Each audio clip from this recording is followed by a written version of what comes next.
A traveler walking through the Irish countryside at twilight notices a low grassy hill. It looks ordinary, but something about it feels different. The wind moves strangely around it, and as the evening grows quiet, music begins to drift from beneath the earth. Soft harp music, laughter, footsteps, as though there is a great hall hidden under the hill. In the old stories, these hills are not simply hills. They are fairy mounds, doorways, palaces, gateways to the other world. Tonight, we will wander slowly through their legends, their fairy courts, their strange music, and the ancient beings said to live beneath the earth. Welcome to the Sleepy Legends channel. Our topic for this sleepy tale is Celtic fairy mounds, or Sidhe. As you settle in, please give this video a like and subscribe and a short comment. I'd really appreciate it. Let's begin as we venture into the hidden kingdom beneath the hills. Scattered across the Irish landscape, rising from green fields and rocky hillsides, there are mounds. Some are massive, built from earth and stone with the labor of countless hands over countless generations. Others are smaller, quieter, little more than swells in the ground that a traveler might walk past without a second thought. But in the old tradition, these mounds were never simply hills. They were doors. The people who told stories around the fire, who passed knowledge from grandparent to grandchild across centuries, understood the mounds to be thresholds, not graves, not monuments, not decorations of the landscape, but living, active points where one world pressed against another. The membrane between what could be seen and what could not was thinnest right there, right beneath the grass and stone. The mounds were home to the Sidhe, the Sidhe, those ancient, powerful beings who had withdrawn from the surface of Ireland long before living memory. They had not left. They had simply gone deeper. And the mounds were the proof of their presence. To stand beside one at the right hour in the right season was to stand at the edge of something vast and old and entirely beyond ordinary understanding. The place the mounds led to had many names in the old tongue. It was called Tir na Nog, the land of the young. It was called Mag Mel, the plain of delight. It was called Tir Tairngire, the land of promise. But more than any single name, the Irish tradition referred to it simply as the other world, a place set apart from this one in every meaningful way, yet never entirely separate from it. The other world was not imagined as a distant paradise floating somewhere beyond the stars. It was not placed far away in geography or in depth. It existed alongside the living world, occupying the same space in a different layer of reality. The hills and rivers of Ireland had their otherworld counterparts. The seasons turned there as they turned here, and the beings who lived within it were not spirits of the dead drifting through shadow.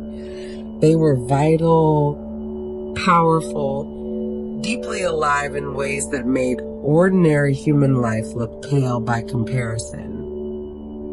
To the people who built their stories around the idea of the other world, this was not mythology in the distant sense. It was a genuine cosmology, a way of understanding that existence did not end at the edge of what the eye could see. There was always more. There was always another layer, and the mounds were where the layers touched. One of the most striking features of the Irish otherworld is its location. It is not above. It is not below, in the sense of a realm of punishment or shadow. It is not across an ocean that no living person could sail. It is here, beside the world of ordinary experience, running parallel to it like two rivers flowing in the same direction without ever quite meeting. This idea sets the Irish tradition apart from many other mythological systems. The otherworld was not a reward reserved for the dead, nor a place of exile for the fallen. It was simply another country, one that existed in the same territory as Ireland itself, invisible to most people most of the time, but occasionally and startlingly present. Farmers working their fields might suddenly hear music with no source. Travelers on well-known roads might lose their way entirely and walk for hours through countryside they had never seen. Children might vanish near a mound and return days later with no memory of where they had been. These were not understood as hallucinations or accidents. They were understood as moments when the boundary between the two worlds had grown thin enough for one to bleed into the other. The other world was always close. It was always watching. And it was always, in some fundamental sense, just out of reach. Of all the qualities attributed to the other world, perhaps none was more unsettling to the human imagination than the way time moved within it. In the old stories, time in the other world did not obey the same rules as time in the human world. It stretched and compressed in ways that bore no relation to the movement of sun and moon above the Irish hills. A traveler who entered a mound at evening might feel that they had spent only a pleasant hour inside, sharing a meal, listening to music, speaking with the beautiful and ageless beings who lived there. But when they stepped back out through the entrance, they might find the world entirely changed. Generations had passed. The friends who had watched them enter were long dead. The village they knew had grown or crumbled or been replaced by something unrecognizable. This quality of otherworld time was not random or malicious exactly. It was simply the nature of a place where the ordinary machinery of human aging did not apply. Within the mounds, things did not decay. People did not grow old. Flowers did not wilt. The feast never ended, and the music never stopped, and the evening never became morning. It was, in its way, beautiful. But for a human who had wandered in without understanding, the beauty came at a price that could not be returned. The stories that survive in Irish tradition are full of accounts where time moved at devastating speed in the human world, while a visitor to the other world barely noticed its passing.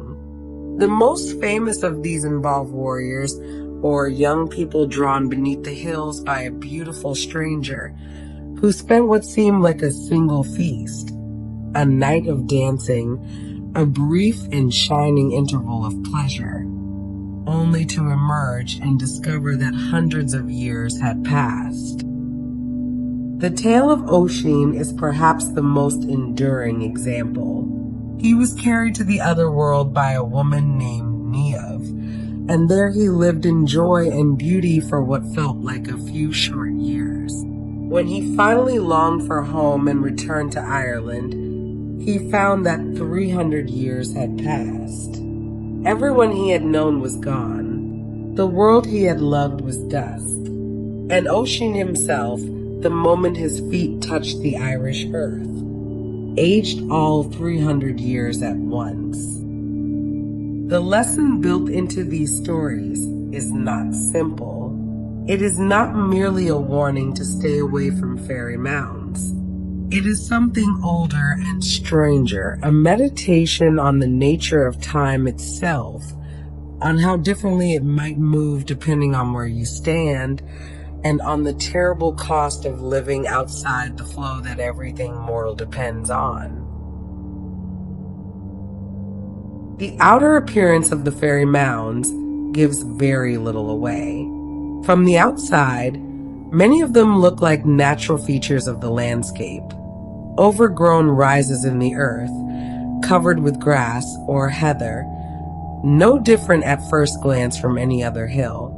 But the stories describe interiors of staggering scale and grandeur, spaces that could not possibly be contained within the visible dimensions of the mound itself.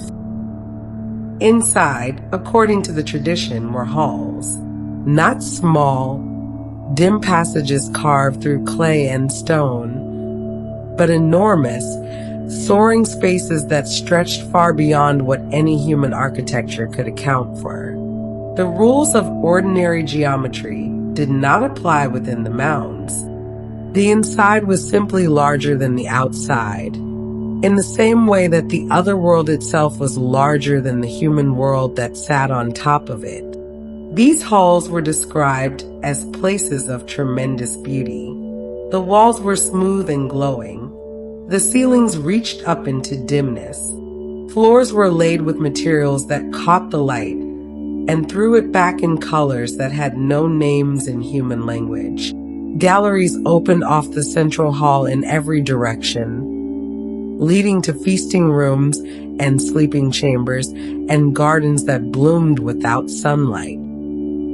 For the Ishi who lived within them, these were simply home. For any human who stumbled inside, the scale of the place alone was enough to make the ordinary world feel thin and small by comparison. Among the details that recur across the old Irish accounts of otherworld interiors, golden pillars appear again and again. They are not always described the same way. Sometimes they are slender, tapering things that seem almost to grow from the floor like trees. Sometimes they are massive columns, wide enough that several people could not wrap their arms around them. Sometimes they are carved with spiral patterns that seem to move when viewed from the corner of the eye. What the gold represented in these descriptions was not simply wealth, though the mounds were certainly understood as places of immense material richness. The golden pillars carried a deeper symbolic weight. Gold in the old tradition was associated with permanence, with the sun, with a quality of existence that did not age or corrode or dim. Iron rusted would rotted. Stone eventually crumbled, but gold remained. And in a place where time did not move in its ordinary way, where aging had been suspended and the beauty of everything inside was held at its peak indefinitely, gold was the natural material. The pillars also served as markers of status and power. A hall with golden pillars was a hall belonging to someone of immense significance. And the fairy kings and queens described in Irish tradition were understood to be significant in ways that dwarfed anything the human world could produce. If the golden pillars represented permanence and power, the crystal lamps described in many otherworld accounts represented something more mysterious, a light that had no visible source and no apparent limit. In the human world, light came from fire, and fire needed feeding. Torches burned down, candles melted, hearts went cold if no one tended them. But inside the fairy halls, according to the old stories, the light simply existed, steady and sourceless, filling every corner without casting sharp shadows. Crystal lamps appear in multiple descriptions of otherworld interiors. They are sometimes described as hanging from the high ceilings on chains of silver, their glow soft and constant. Sometimes they sit in alcoves carved into the walls, illuminating tapestries or carved reliefs with a light that seems to come from within the crystal itself rather than from any flame inside. The quality of this light was often described as neither day nor night. It was brighter than moonlight, but softer than sunlight.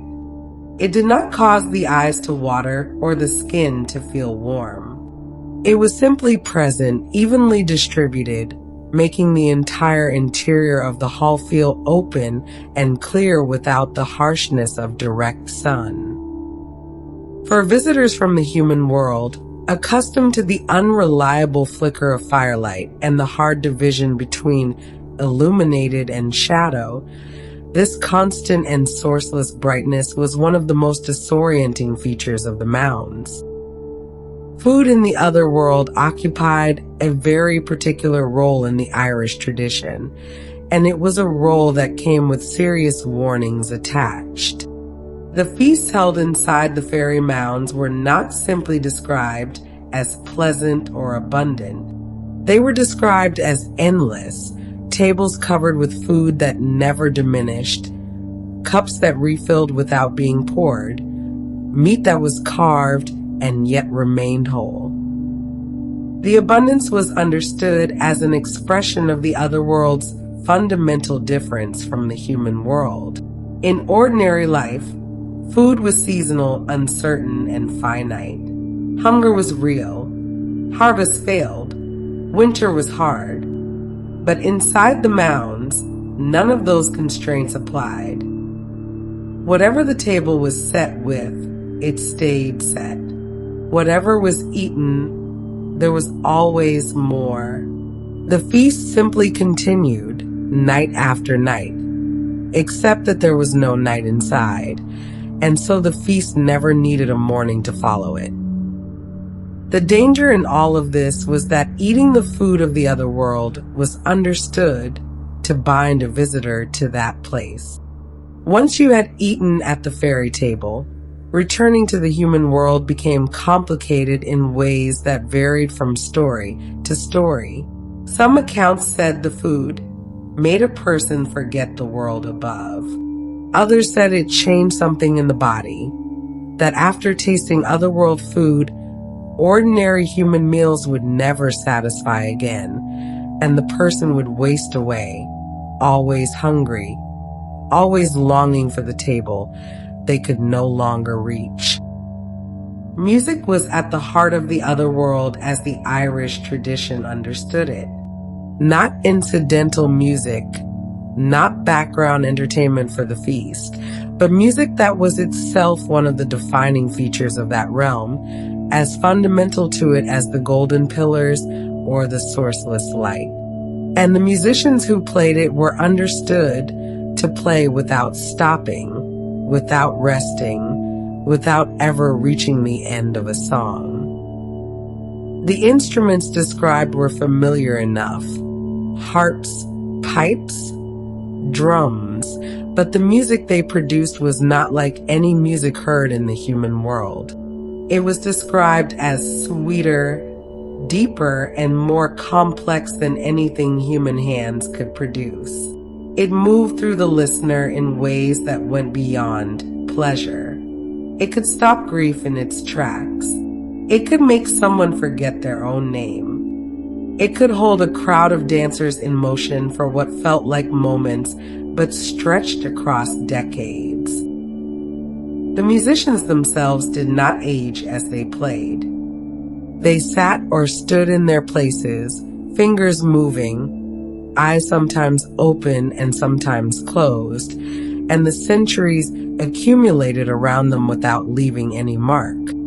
A musician who had been playing when a particular king ruled in the human world above would still be playing when that king's descendants had forgotten his name entirely. This was the other world's gift and its trap. That beauty, once encountered, could not be unencountered and could not be held in human hands without slipping away. Not all fairy mounds were equal in the old tradition. Some were understood as the homes of ordinary Ishi, remarkable beings, certainly, but not rulers of anything beyond their immediate dwelling.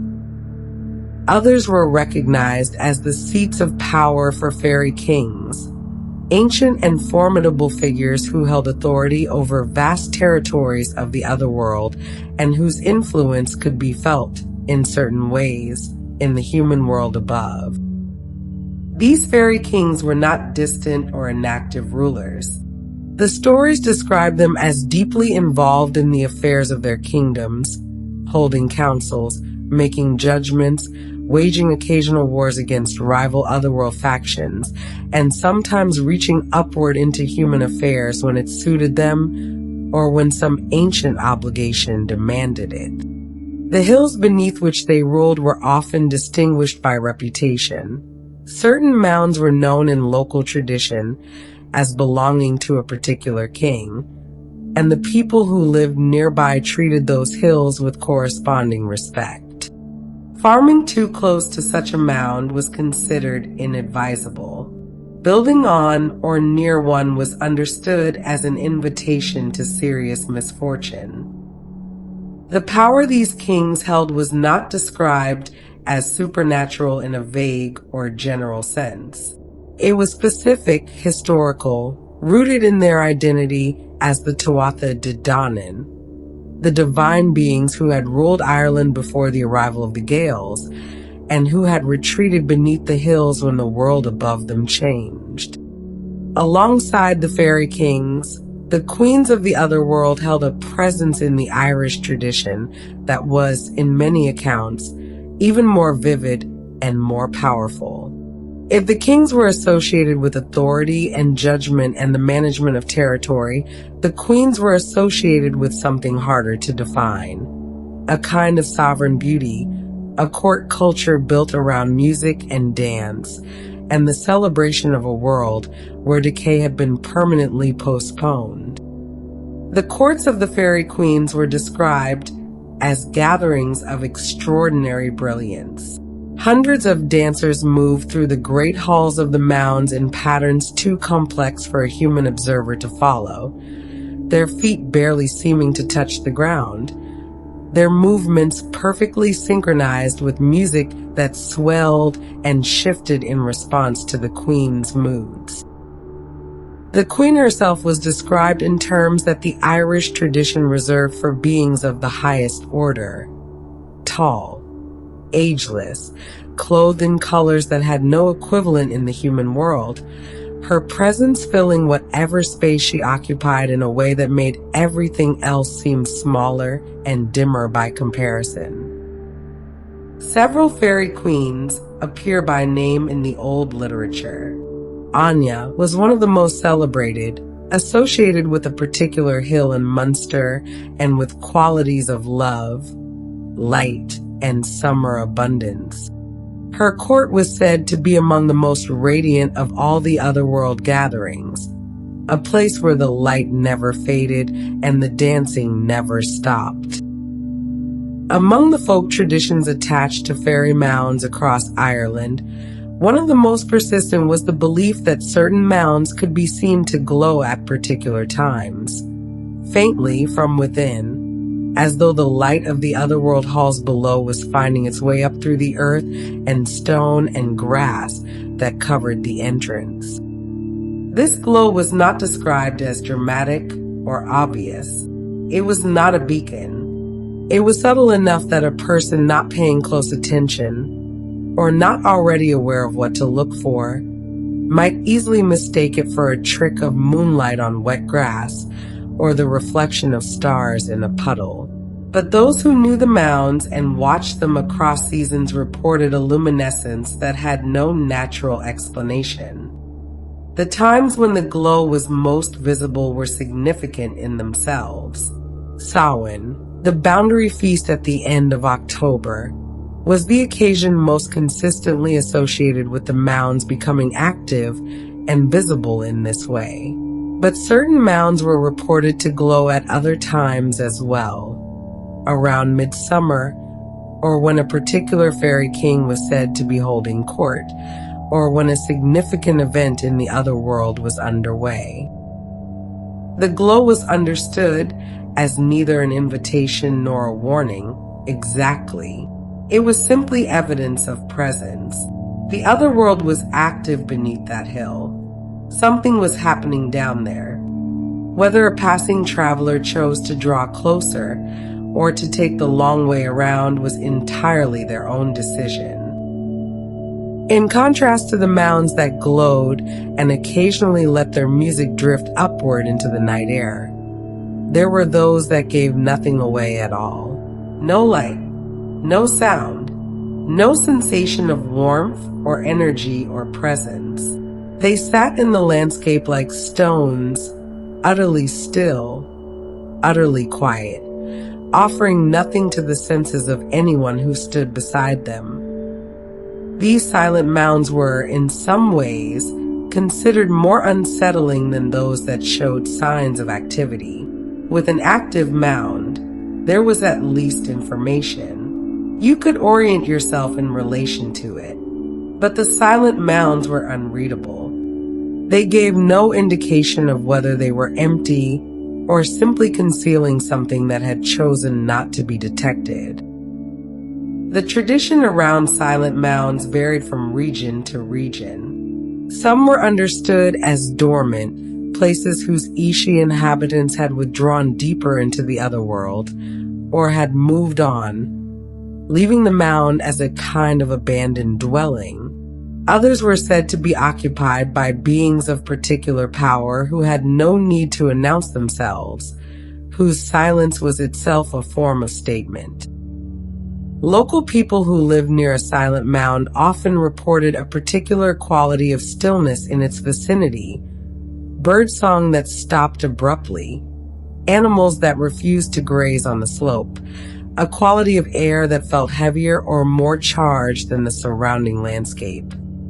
The silence was not the absence of something. It was the presence of something that had chosen not to speak. The doors to the other world were not standing open. The old tradition was consistent on this point. Access to what lay beneath the mounds was not a constant or reliable thing. Entrances appeared and disappeared according to rules that the human world had no say in and very limited ability to predict. The windows of access that the tradition identified most clearly were tied to the great turning points of the year. Samhain, at the end of October, was the most significant, the moment when the boundary between worlds was understood to be at its most permeable, when the doors in the hills stood open and traffic moved in both directions. The otherworld inhabitants might emerge. Humans might slip inside, intentionally or not. But even at Samhain, the opening was not unlimited. An entrance might be accessible for an hour or for the span of a single night, and then close again as though it had never existed. A person who went in just before the closing and did not make it back out in time would find themselves on the wrong side of a door that might not open again for a year, or a decade, or longer. Other entrances were said to respond to specific conditions that had nothing to do with the calendar, the right combination of moonlight and dew, a specific note played on a specific instrument, the presence of someone carrying a particular lineage, or bearing an old obligation. These were rarer and less predictable, and the stories attached to them were generally more dangerous. These facts are beautifully illustrated in the story of the music beneath the hill. It goes something like this. There was a shepherd in the west of Ireland whose name was Kieran, and he had walked the same hillside every morning of his adult life without anything remarkable happening to him. He knew every stone on that hill. He knew where the ground went soft after rain, and where the old wall had crumbled down to nothing, and where the best grass grew in late summer along the northern slope. He knew the hill the way a person knows a thing they have never had reason to examine closely, completely and without thinking about it. The mound sat near the top of the eastern face. It had always been there. His father had told him to leave it alone, and his father's mother had told his father the same thing. And so the family had grazed their sheep on every part of that hillside, except the long grass that grew around the base of the mound, and no one had ever felt the need to explain why in any detail. Kieran had never questioned this, until the morning he heard the music. It came just after dawn, on a morning in late October when the air had that particular cold clarity that makes distant things look closer than they are. He was moving the flock along the lower slope when he stopped walking. His dog stopped with him. The sheep drifted a few steps further and then they stopped too, heads lifted, ears turning. The sound was coming from the mound, not from above it. Not from some traveler on the far side of it playing a pipe while he walked. From inside it or beneath it, rising up through the earth and stone the way heat rises from a fire that has been banked low and covered over. It was a harp or something close enough to a harp that the word would have to do. And beneath the harp there was something else, a low, steady sound like many voices humming a single note that kept changing before the ear could fully catch it. Kieran stood on the hillside and listened. He could not have told anyone afterward how long he stood there. The light did not seem to move while the music was playing. The cold did not deepen. His dogs sat on either side of him with their ears flat and their eyes on the mound, and the sheep had formed a loose cluster a little further down the slope and were entirely still. When the music finally faded, not stopping sharply, but dissolving slowly the way mist dissolves when the sun gets into it, Kieran found that his feet had carried him up the slope without his having decided to move. He was standing at the base of the mound. The door was not hidden exactly. It was simply not visible unless the light hit it at a particular angle, and the angle it required was the angle of early morning in late October, when the sun was low and coming in from the southeast. A seam in the earth, a line too straight to be natural, running from the ground up to a height that a person could walk through without ducking, and then curving overhead. Kieran put his hand against it and felt warmth. Not the warmth of sunlit stone, the warmth of a room where a fire had been burning for a long time. The door opened inward.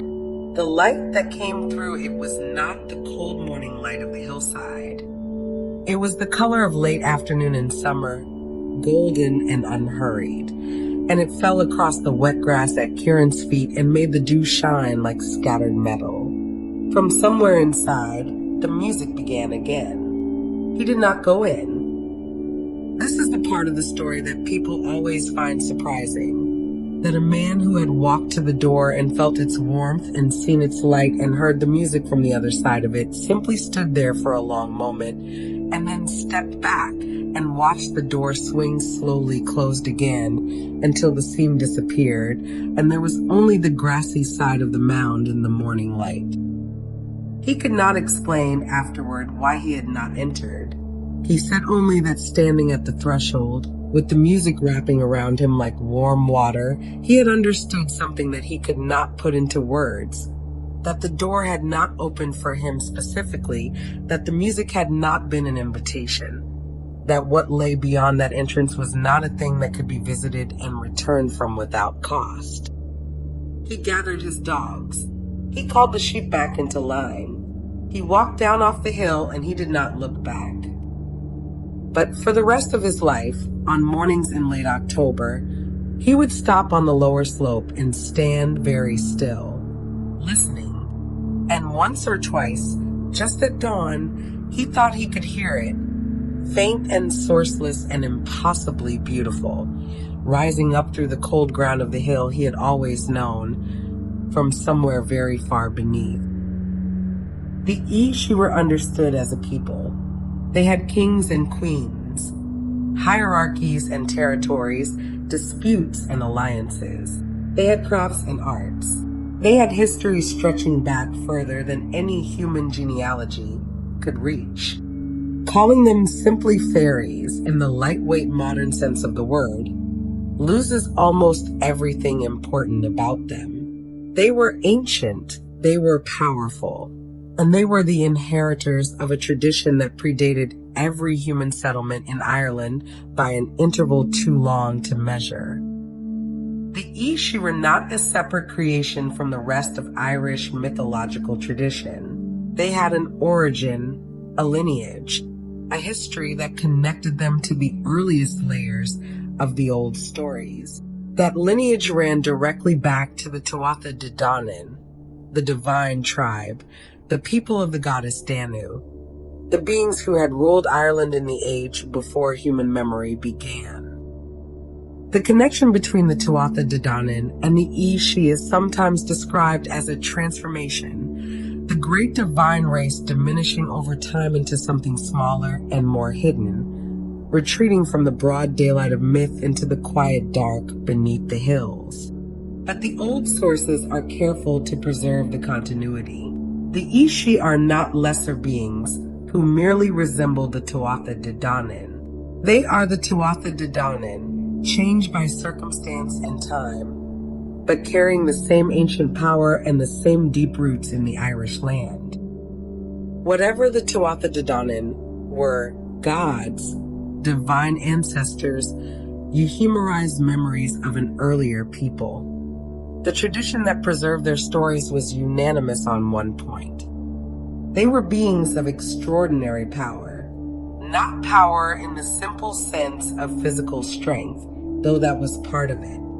Power in a deeper sense, the ability to shape the world around them according to will, to work changes in matter and weather and fate that ordinary beings could not approach.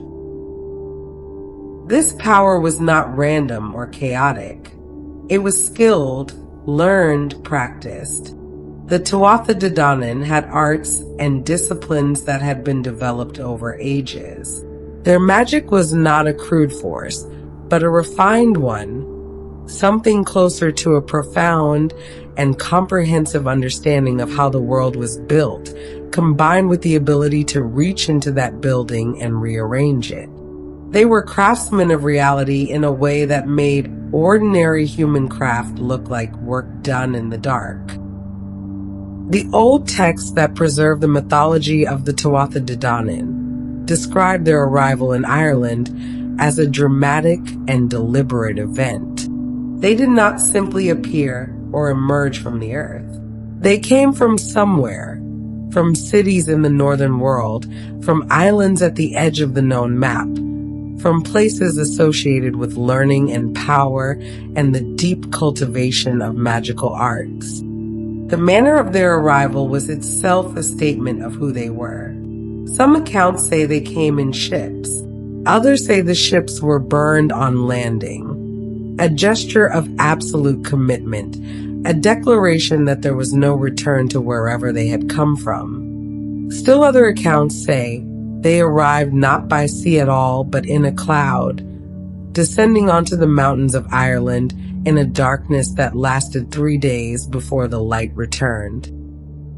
Whatever the specific details, the arrival of the Tuatha De Danann in Ireland was understood as a transformation of the island itself, the beginning of an age in which the land would be shaped and held and known by beings of the highest order.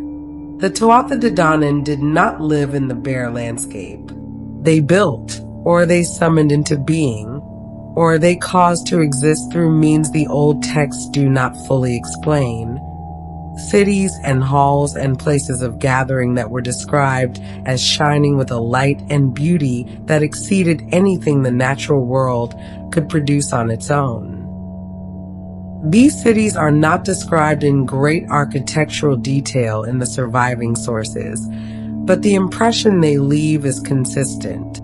They were places of overwhelming sensory richness. Light moved through them in ways that suggested the buildings themselves were alive. The air within them carried music and fragrance that had no single source. and the craftsmanship of everything inside them. The furniture, the weapons, the vessels used at table, the garments worn by their inhabitants, was so far beyond ordinary human work that to compare the two would be to misunderstand both. The enchantment of these cities was not decoration. It was integral to their construction. The magic and the stone were not separate elements. They were the same element, combined at the moment of making into something that could not be unmade by ordinary means. Among the most celebrated attributes of the Tuatha De Danann were the 4 great treasures they brought with them from their cities in the northern world. Each came from a different city. Each carried a power that was specific, defined, and enormous in its implications. From the city of Phaelus came the Stone of Fowl, which would cry out beneath the feet of the rightful king of Ireland. From Phineas came the Spear of Lu, the spear belonging to Lu, the long-armed, the shining one, a weapon that never missed its mark and from which no enemy could escape once it was thrown. From Mirius came the Cauldron of the Dagda, from which no company ever went away hungry. And from Gorius came the Sword of Light, a blade from which no one could recover once it was drawn. These were not weapons in the ordinary sense. They were objects that embodied principles, truth, justice, abundance, inevitability. Their power was less about the damage they could inflict than about what they represented in the structure of the world the Tuatha De Danann inhabited and maintained. The Druids of the Tuatha De Danann occupy a significant place in the old accounts, and their abilities are described with a specificity that suggests these were not simply general claims of magical power, but records, however mythologized, of a genuine tradition of practice and belief. Weather was among the most significant domains under Druidic influence. The ability to call rain or withhold it, to drive fog across a battlefield, to raise storms at sea or calm them, to bring an unseasonable frost down onto an enemy's crops. These were understood as real capabilities, exercised at specific moments in the mythological narratives for specific purposes. The most dramatic example appears in the accounts of the great battles between the Tuatha De Danann and their enemies. The Druids of the Tuatha De Danann are described as working in concert, raising weather systems that were themselves weapons, walls of fog to confuse advancing forces, storms to scatter fleets, darkness at midday to break the morale of an opposing army. If the Druids worked on the physical world through weather and natural force, the poets of the Tuatha De Danann worked on something even more fundamental, the fabric of reality as shaped by language and truth. In the Irish tradition, the poet was not simply someone who made beautiful arrangements of words. The poet was a person who understood the deep structure of the world and could reach into it through the precision and power of language. A true poem, in this tradition, was not a description of reality. It was an intervention in reality. Words spoken with sufficient skill, sufficient truth, and sufficient understanding of the underlying order of things could cause changes in the world that no physical force could bring about. The poets of the Tuatha De Danann carried this capacity to its furthest extent. A satire composed by such a poet could raise blemishes on the skin of an unjust king. A praise poem could bring luck to a harvest. A lament could call the dead back briefly to the surface of the living world. Language, in this understanding, was not a system for describing what existed. It was a tool for shaping what would exist. The warriors of the Tuatha De Danann were described in the old tradition as fighters of extraordinary ability, trained, skilled, fearless in battle in the way that beings are fearless when they have a different relationship with death than ordinary mortals do. But beyond skill, the stories attributed to many of them a quality of physical endurance and recovery that went beyond anything human warriors could claim. The cauldron of the Dagda plays a role here, a vessel from which warriors slain in battle could be restored to life, emerging whole and ready to fight again. This was not resurrection in the sense of a miracle granted once. It was a repeatable process, a feature of Tuatha De Danann warfare that gave their armies a fundamental advantage over any enemy that did not possess the same resource. The immortality of these warriors was not, however, absolute. There were conditions, specific vulnerabilities, moments in the mythological narratives where a Tuatha De Danann warrior fell and did not return. Their endurance was vast but not limitless, which gave the battle stories attention they would otherwise have lacked entirely. The age of the Tuatha De Danann in Ireland did not end through slow decline or gradual fading. It ended through conflict, the arrival of the Milesians, the ancestral Gaels, the people whose descendants would become the human inhabitants of Ireland as history records it. The Milesians came from the Iberian Peninsula, according to the mythological account, and their arrival was itself preceded by a poet's vision. Their scholar Amergin had seen Ireland from a great distance and had composed a poem claiming it, which in the tradition of the time was understood as a genuine act of possession, a claiming of the land through language before a single foot had touched its shore. The conflict that followed was not straightforwardly military.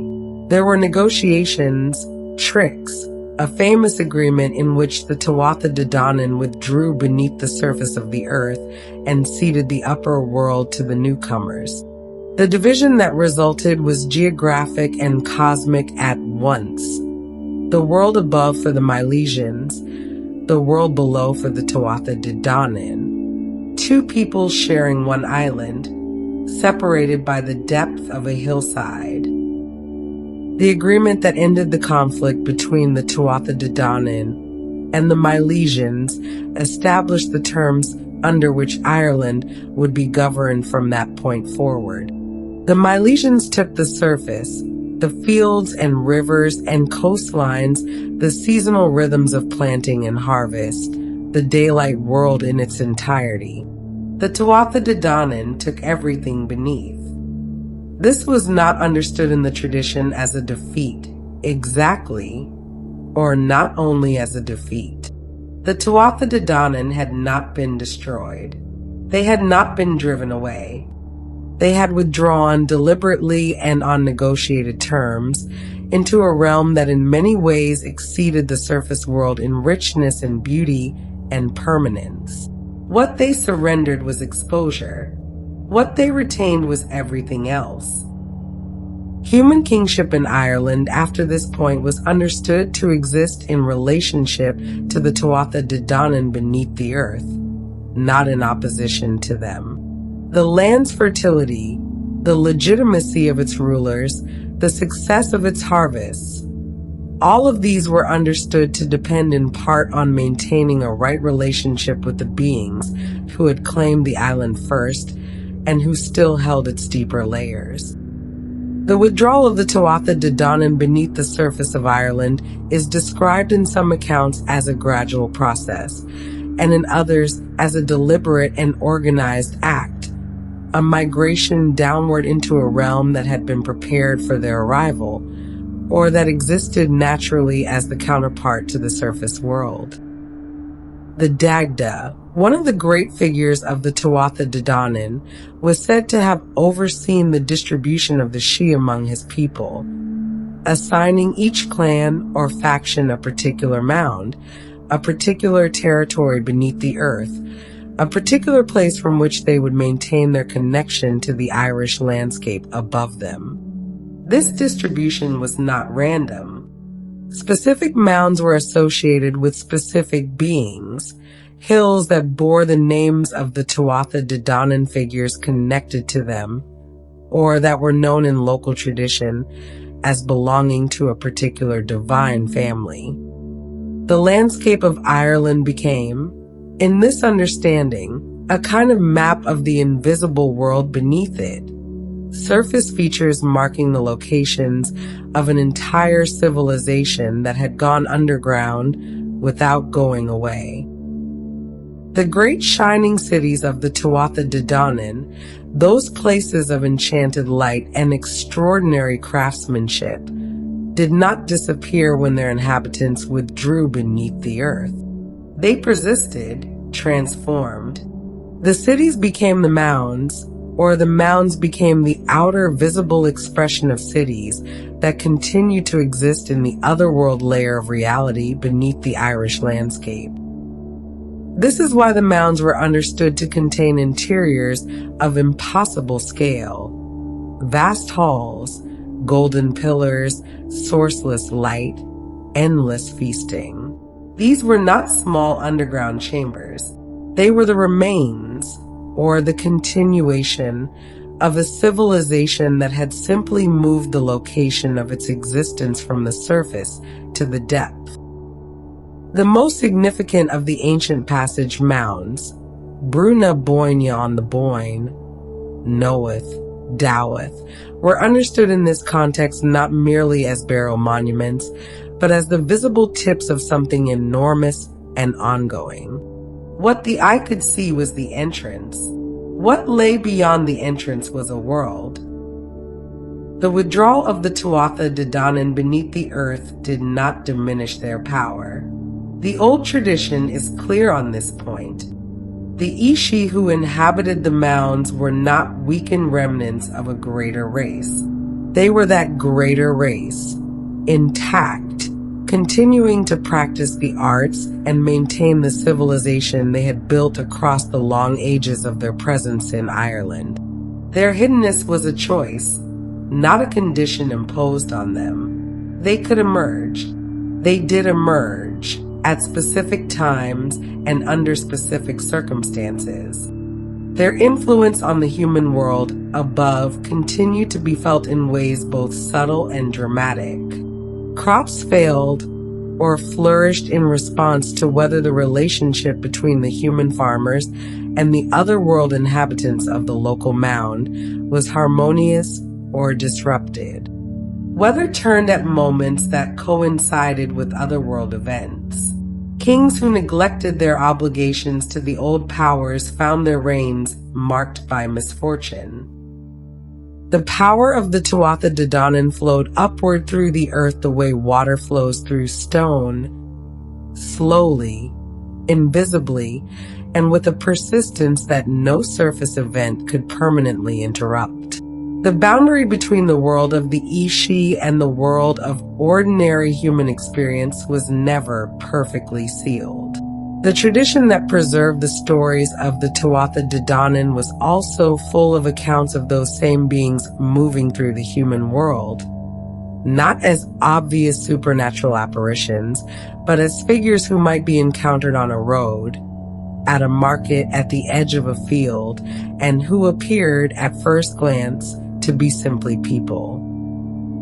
They were described as tall, finely made, dressed in colors that were slightly too vivid, moving with a quality of ease that was slightly too complete. They did not quite fit the texture of ordinary human life. Something about them caught the attention without immediately explaining why. They came for various reasons. Sometimes to intervene in human affairs that touched on old obligations or ancient agreements. Sometimes to find a particular person they had reason to seek. Sometimes, the story suggested, simply out of a curiosity about the surface world that even centuries beneath the earth had not entirely extinguished. They walked the roads of Ireland as they always had. They simply did so now, in a way that most people were no longer equipped to recognize. We hear of these particular facts in the story of the retreat beneath the hills. There was an evening at the end of the world as it had been, and the Tuatha De Danann knew it was coming before it arrived. They had always known things before they arrived. It was one of the qualities that made them what they were. That capacity to read the deep currents of the world the way a sailor reads water, feeling the shift in direction long before the surface showed any sign of change. And so when the ships of the Milesians appeared on the horizon to the west of Ireland, it was not a surprise. It was a confirmation of something that had been felt for a long time, moving toward them through the fabric of things. The doctor stood on the high ground above the sea and watched the ships come. He was immense and unhurried, the way old mountains are unhurried, and he watched without urgency as the fleet resolved itself out of the morning haze into something specific and countable. He had seen many things arrive on those western shores. He would see this too. What followed was not, in the end, a simple war. There were battles. The Tuatha De Danann had always known how to fight, and they fought now with everything they had brought with them from the northern cities. Every weapon and every art and every working of weather and word that their long ages of practice had given them. The fog came down. The storms turned. The poets spoke their poems into the salt air, and the words went into the world and did what words of that quality always did. But the Milesians had their own poet. Amergin had stood on the prow of his ship and claimed Ireland in language, and the claim had gone into the land and taken root in a way that could not simply be unwoven. Eventually, in the way of things that have been long in motion, the fighting gave way to conversation. The terms that were settled were these: the world above would belong to the Milesians and their descendants. The world below, everything beneath the surface of the island, the deep interior of hill and hollow and mound, would belong to the Tuatha De Danann. Two peoples, one island, a boundary drawn not on any map, but through the middle of reality itself. The Dagda walked the length of Ireland in the days after the agreement, and where he walked, he made decisions. This hill for that family, that mound beside the river for this lord, the great passage mound at Bruna Boynia for himself, its interior already vast and lit with a light that came from no fire and would need no tending. The Tuatha De Danann followed him, one by one and in groups, carrying what they carried, the crafts, the histories, the instruments and vessels and woven things that had furnished the shining cities of the surface age. They moved with the quiet efficiency of people who had planned a journey carefully and were now simply executing what had already been decided. There was grief. Let that be said plainly. There was grief at the edge of many of those departures. A last long look at the sky from a hilltop, a hand placed briefly against the bark of a particular tree, a pause at the lip of an entrance while the person pausing took one more breath of the above-ground air with its particular mixture of sea and rain and green growing things. But there was also something else, something that was not quite relief, but was adjacent to it. The surface world was loud and contested and growing more complicated by the season. What lay below was known, was theirs, was already prepared. The halls were lit. The tables were set. The harps were strung and waiting. Anya, whose light had touched the hills of Munster like a second summer, was among the last to go. She stood on her hill as the evening came down and watched the human settlements in the valley below, the small fires appearing one by one as the dark deepened, and she felt for those people something that was not quite tenderness and not quite sorrow, but held elements of both. She had always been connected to this land, to its crops and its weather, to the turning of its seasons, to the particular quality of light on particular mornings that could make even an ordinary field look briefly like the edge of somewhere sacred. Going below did not mean losing that connection. It meant holding it differently. She turned from the valley. She walked to the entrance in the hillside. She stepped through. The door closed behind her with the sound of the earth settling, quiet and final, and entirely without drama. Above, the fires in the valley burned on. The people around those fires told stories, as people always had and always would. Some of those stories were about beings of great power who had walked this land before them and who had not entirely left. They were not wrong. When the old storytellers reached for a way to describe how the Ishi organized themselves, the image they consistently returned to was the court, not in the vague sense of a gathering of important people, but in the full, specific sense of a functioning royal society with all its layers and protocols and intricate internal logic. The other world was not a place of formless magic and wandering spirits. It was structured. It had a shape that mirrored, in certain ways, the most elaborately organized human societies of the medieval Irish world, while exceeding those societies in every dimension that mattered. A fairy court had its hierarchy, its ceremonial occasions, its seasons of formal gathering, and its quieter intervals. It had obligations that flowed downward from the ruler and loyalties that flowed upward from the subject. It had its politics, its old alliances and older rivalries, its moments of celebration and its moments of judgment. To understand the other world was, in part, to understand it as a civilization, ancient, complete, and operating according to its own internal laws with a consistency and seriousness that demanded a corresponding seriousness from anyone who encountered it. At the apex of each fairy court sat its rulers, the fairy king and queen, whose authority over their particular territory of the other world was absolute in the way that sovereignty in the old Irish tradition was always understood to be absolute, which is to say rooted not merely in power, but in a deep and almost mystical connection between the ruler and the land they ruled.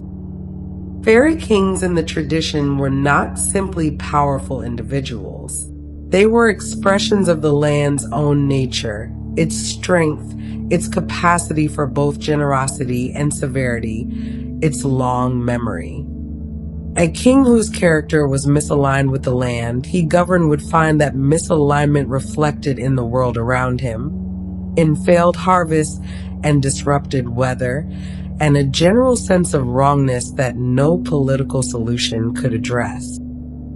The queens were, in many accounts, even more deeply identified with the land's essential qualities.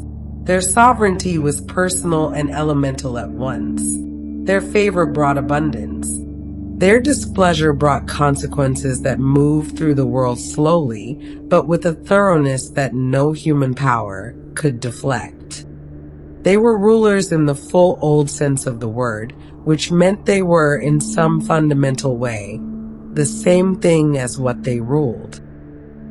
Below the kings and queens, the fairy courts were populated by a hierarchy of nobles and warriors whose roles and relationships with one another reflected the same kind of layered social structure that characterized the most sophisticated human kingdoms of the early Irish world. These were not simple retainers or nameless attendants.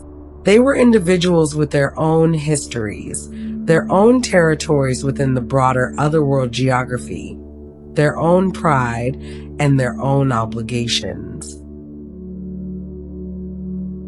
The fairy nobles were described as beings of great beauty and refinement, tall, finely dressed, moving through the halls of the mounds with the ease of people entirely at home in spaces of extraordinary grandeur. They participated in the formal life of the court, attending the great feasts and the ceremonial gatherings, taking their places in the processions that marked the significant occasions of the otherworld calendar. The warriors among them carried a different quality, a readiness that existed alongside the beauty, a capacity for sudden and overwhelming force that was never entirely absent even in the most peaceful and ceremonious of settings. They were courtiers who could become soldiers in an instant, and the old stories made clear that this combination was not a contradiction. It was simply the full nature of what they were. No fairy court in the Irish tradition was complete without its musicians and its poets, and in the other world these figures occupied a status that exceeded anything their counterparts in the human world could claim. Music and poetry in the old Irish understanding were not arts in the decorative sense. They were not embellishments added to life to make it more pleasant. They were fundamental forces, tools for shaping reality, disciplines that required the deepest possible knowledge of how the world was constructed. The musicians of the fairy courts were masters of instruments that had no equivalents in the human world, or that had human equivalents only in the way that a river has an equivalent in a cup of water. Technically the same substance, incomparably different in scale and power. Their playing could move listeners through the full range of human emotion and beyond it, into states of feeling that had no names in any language. The poets held a power that was, if anything, even greater, the ability to speak things into being, to unmake with satire what centuries of effort had built, to preserve in language a truth so precise and so complete that it could outlast the stone and earth of any monument. Across the full breadth of Celtic tradition, Irish, Scottish, Welsh, Breton, the figure of the fairy queen appears with a consistency and a vividness that sets her apart from almost any other figure in the mythological landscape. She is not a minor character or a background presence. She is one of the central figures of the entire tradition, appearing in story after story across centuries and across the full geographic range of the Celtic world. What makes her consistent across all these appearances is not any single physical description or any particular set of powers, but a quality, a combination of sovereignty, beauty, and a kind of absolute self-possession that makes her the most fully realized individual in whatever story she inhabits. She is never simply a reward for the hero or a symbol of something else. She is always the most important person in the room. Her relationship with the human world is complex and varied. Sometimes she reaches into it deliberately, for reasons of her own. Sometimes she receives human visitors in her court and decides their fates with a justice that is entirely her own. And sometimes she simply exists at the edge of the human world's awareness, present but unreachable, a figure of such concentrated power that her proximity alone changes the quality of everything around her. Among all the fairy queens named in the Irish tradition, Niamh stands out for the particular quality of her story and the enduring hold it has kept on the imagination across the centuries since it was first told. She was the daughter of Manannán mac Lir, the great sea god of the otherworld, and she ruled in Tir na Nog with a beauty and a grace that the storytellers struggled to describe in terms that could survive the translation into ordinary language. Her hair was the feature most consistently emphasized, golden, extraordinary, the kind of detail that in the old tradition carried symbolic weight beyond mere appearance. Gold meant permanence, meant the quality of the sun, meant a connection to the highest order of things. Niamh's golden hair was not a cosmetic detail. It was a statement about what she was. Her journey to the human world to find Oisin, and the story of what followed from that choice, is one of the most complete and most devastating narratives in the entire Irish tradition. It contains within it a meditation on time, on love, on the irreversibility of certain decisions, and on the particular grief of a person who has lived in a world without aging and then been returned in an instant to a world where aging is the fundamental fact of existence.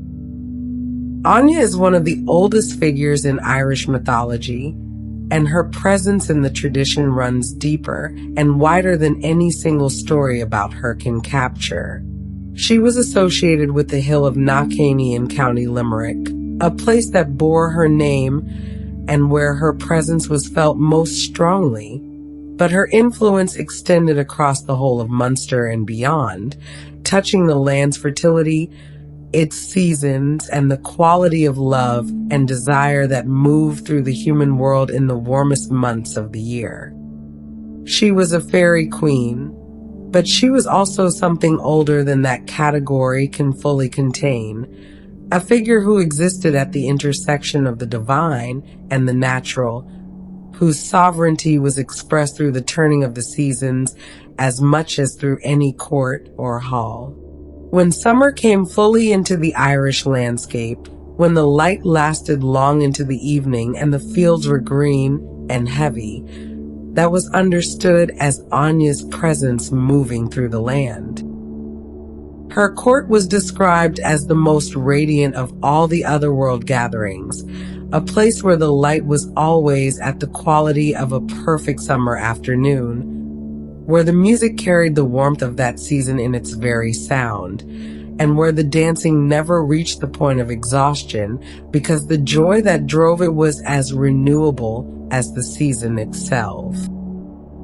The great fairy courts did not remain always within their mounds. The tradition is full of accounts of those courts in motion, moving through the Irish landscape at night in processions of extraordinary beauty and considerable power, following paths that had been established long before any human road was laid, and that continued to be used regardless of what the human world built across them. Night was the natural time for these processions, and not simply because darkness provided cover or concealment. The night in the old tradition was understood as a time when the boundaries between worlds were generally thinner, when the rules governing what could and could not move between the ordinary world and the other world were relaxed in ways that daylight did not permit. The fairy courts moved at night because the night belonged, at least in part, to them. These processions were not random wanderings. They followed specific routes, moved between specific points in the landscape, and occurred at specific times that corresponded to the great turning points of the otherworld calendar. To be on the right road at the right hour was to find yourself in the path of something ancient and overwhelming and entirely indifferent to human convenience. The fairy ride, in Irish tradition sometimes called the slew, or simply the procession of the Sidhe, was one of the most widely attested phenomena in Irish and Scottish folk belief, appearing in accounts from across centuries and across the full geographic range of the Celtic world. It was not understood as a metaphor or a symbolic event. It was understood as something that actually happened, that could be witnessed, and that carried real consequences for anyone who encountered it unprepared. The fairy ride was described consistently as a procession, ordered, purposeful, moving at speed through the nighttime landscape with a quality of unstoppable momentum that made the word procession feel almost too gentle. There was music accompanying it, always, harp and pipe and drum, moving with the riders and filling the air for some distance on either side of the path the procession followed. The riders themselves were described as beautiful in a way that was simultaneously attractive and deeply unsettling to the human observers who recorded their encounters. The beauty was too complete, too consistent, too perfectly sustained across every member of the procession to feel entirely safe. It was the beauty of something that operated outside the ordinary constraints of the physical world, and the unease it produced in human witnesses was an entirely appropriate response. The horses of the fairy rides were not ordinary animals, and the tradition that described them was careful to mark their difference from any horse that a human hand had bred or trained or ridden. They were larger, more fluid in their movement, their coloring running to whites and silvers and pale grays that caught the moonlight and seemed to generate a light of their own from somewhere beneath the surface of their coats. The phrase horses made of moonlight appears in various forms across the tradition, and it captures something real about how these animals were understood. They were not simply white horses. They were horses that seemed composed of the same substance as the night sky's reflected light, present and visible and clearly physical, but carrying a quality of luminosity that no animal of ordinary flesh and bone could possess. They moved, in the accounts, with a silence that was itself remarkable. Hooves that should have struck sparks from stone roads passed over them without sound. They breathed without the visible cloud of breath that cold nights drew from living animals. And their eyes, when they were described, were dark and calm and contained within them something that was very much like intelligence, but was not quite the same thing as the intelligence of any creature that had ever grazed in an Irish field. The paths followed by the fairy rides did not always avoid human settlements. There are accounts from across Ireland of processions passing directly through villages, moving down the main road, or through a farmyard, or along a path that ran between houses without pausing or deflecting, as though the buildings and walls of the human world were simply not present to the beings who moved through them. In some of these accounts, the procession was visible to everyone who happened to be awake and outdoors at the hour of its passing. In others, only certain people could see it, those with what the tradition called second sight, or those who had some prior connection to the other world through ancestry or encounter, or the particular sensitivity that some people were understood to possess without having sought it. The experience of watching a fairy ride pass through a village was described consistently as one of the most overwhelming sensory experiences a person could have. The music, the light that moved with the procession, the beauty of the riders and their horses, all of it arrived together with an intensity that left witnesses shaken in ways that lasted long after the procession had passed and the road had returned to ordinary silence. The tradition around fairy rides was not simply descriptive. It came with clear and serious behavioral guidance for anyone who found themselves in the path of a procession or who witnessed one passing through their part of the landscape. The guidance was straightforward and consistent across accounts. Do not interfere. Do not attempt to stop the procession. Do not call out to the riders. Do not reach out to touch a horse or a rider as they pass. Stand still, if possible stand aside, and let the procession move through without interruption. This guidance was not arbitrary caution. It was rooted in a clear understanding of what the fairy ride was, not a spectacle arranged for human observation, but a purposeful movement of powerful beings through territory that was theirs as much as it was any human farmer's.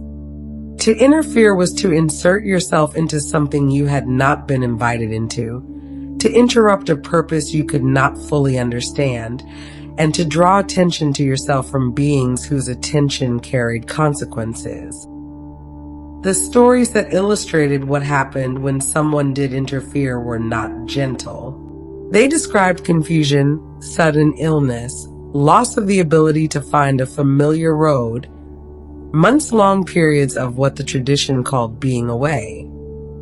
Present in the body, but absent in some more essential sense, as though part of the person had been carried off with the procession and not returned.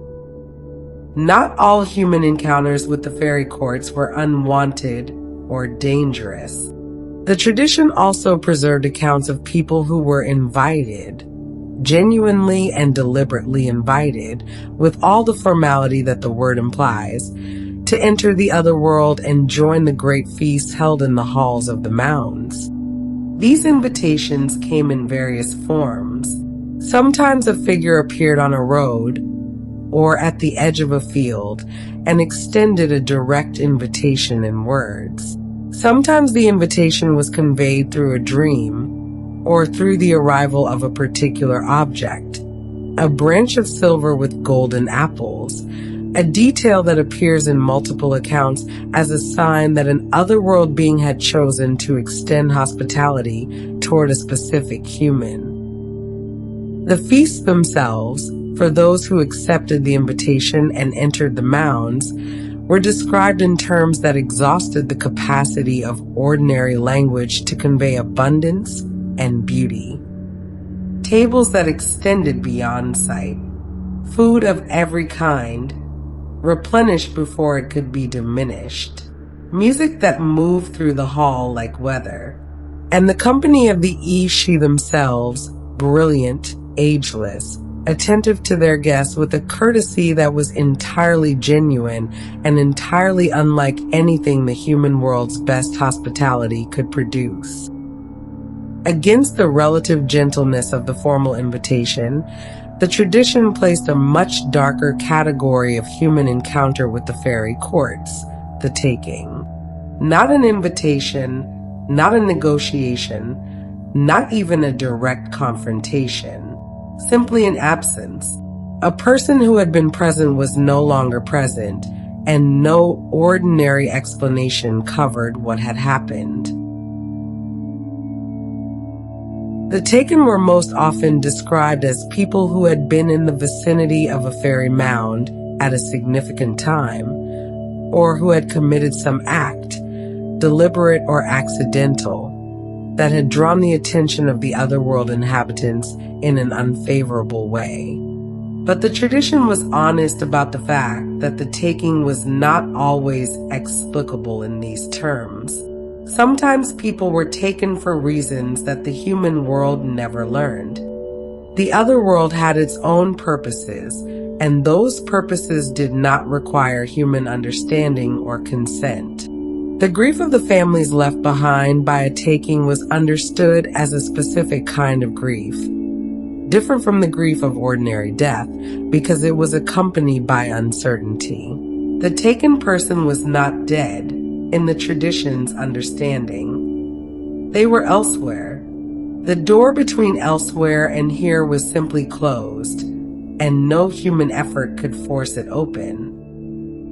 The most extraordinary category of human encounter with the fairy courts was neither the invitation nor the taking. It was the return. The person who had gone into the other world, whether by invitation or by force or by some accident of being in the wrong place at a moment when the boundary between worlds was thin, and who came back to the human world to find that time had moved at its devastating otherworld pace while they were inside. These returns are among the most haunting moments in the entire tradition. The returning person was unchanged, still young, still wearing the same clothes, carrying the same memories of the ordinary world they had left behind. But the world they returned to was unrecognizable. The people they had known were generations dead. The landscape had changed. The language, in some accounts, had shifted enough that communication was difficult. What the tradition preserved in these stories was not simply a dramatic narrative device. It was a genuine attempt to reckon with the nature of time, to sit with the uncomfortable truth that time was not the fixed and universal medium it appeared to be, that it moved differently in different places, and that the cost of stepping outside its ordinary flow, even briefly, even beautifully, was a return to find everything that had been loved already gone. The story of Niamh and Oisin tells of the famous fairy courts and the consequences for humans to live among the Ishi. There was an early morning when a band of young warriors known as the Fianna were hunting along the shores of Loch Lena, and the mist was still sitting low on the water the way it does in the early morning, soft and gray and slow to lift. Finn Mac Cumhale stood at the edge of the lake with his men around him, and the hounds were quiet, and the whole world had that particular stillness that comes just before something changes. She came out of the west, a rider on a white horse, moving across the surface of the water as though it were solid ground beneath her. The horse was pale gold at its mane and tail, its hooves barely breaking the mist as it moved, its head held high and its eyes calm and dark. The woman on its back wore a crown of gold and a cloak the color of the sky just before full dark, and her hair fell loose around her shoulders like something that had never been cut or bound. The Fianna stood without speaking. There was nothing to say. She drew her horse to a stop before them, and she looked at Oisin.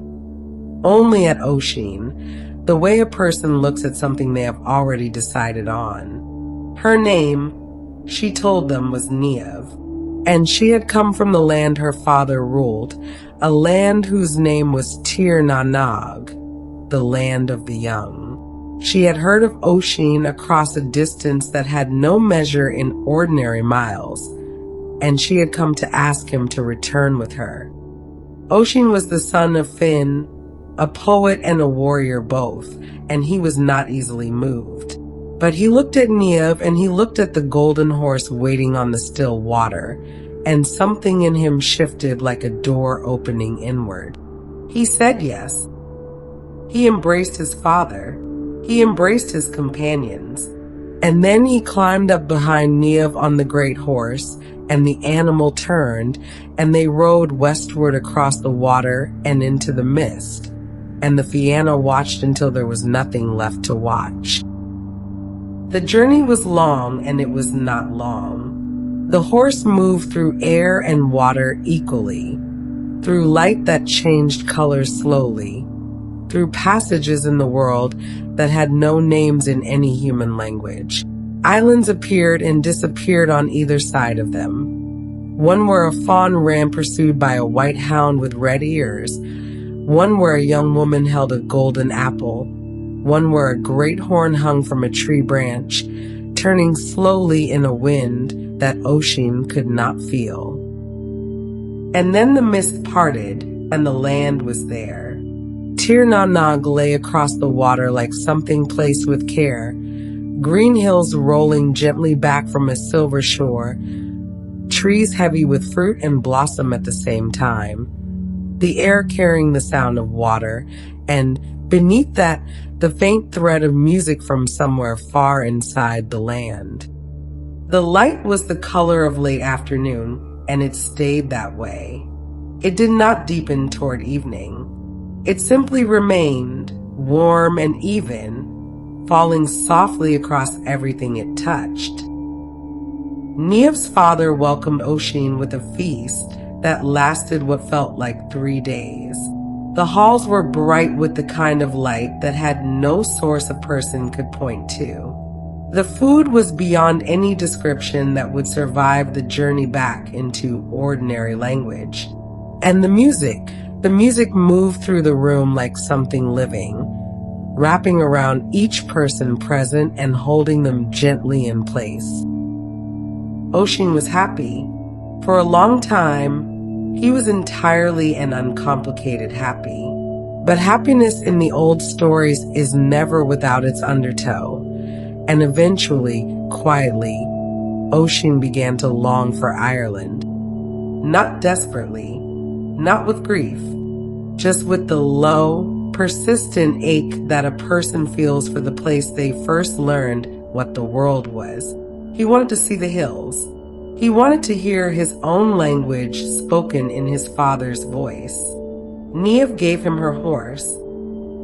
She told him he could return, but that he must not let his feet touch the Irish ground. Not for any reason, not for any moment. He rode east, back through the changed light, back across the moving water. And Ireland came up out of the sea the way it always had. But it was not the same Ireland. The roads were different. The people he passed were smaller, somehow, and they stared at him with no recognition. He asked for Fin's Hall, and they looked at him as though he were speaking of something from a very old story. He leaned down from the saddle to help a group of men shifting a great stone, and the saddle girth broke. His feet touched the earth. 300 years arrived all at once. The horse turned and was gone westward over the water, back toward the light and the music and the land that did not age. And Oisin was left on the road, very old and very far from everything he had loved.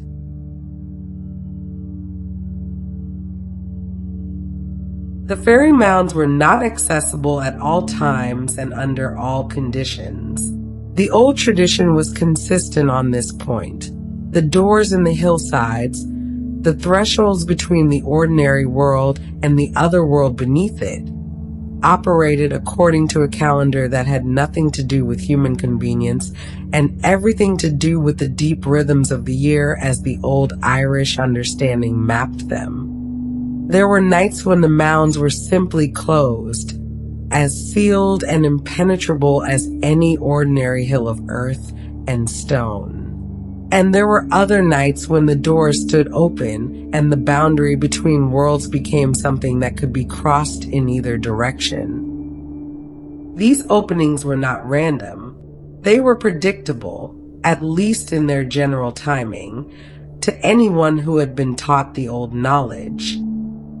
The year had its hinge points, its moments of maximum permeability, and those who understood the calendar understood that certain nights carried a quality that no other nights possessed.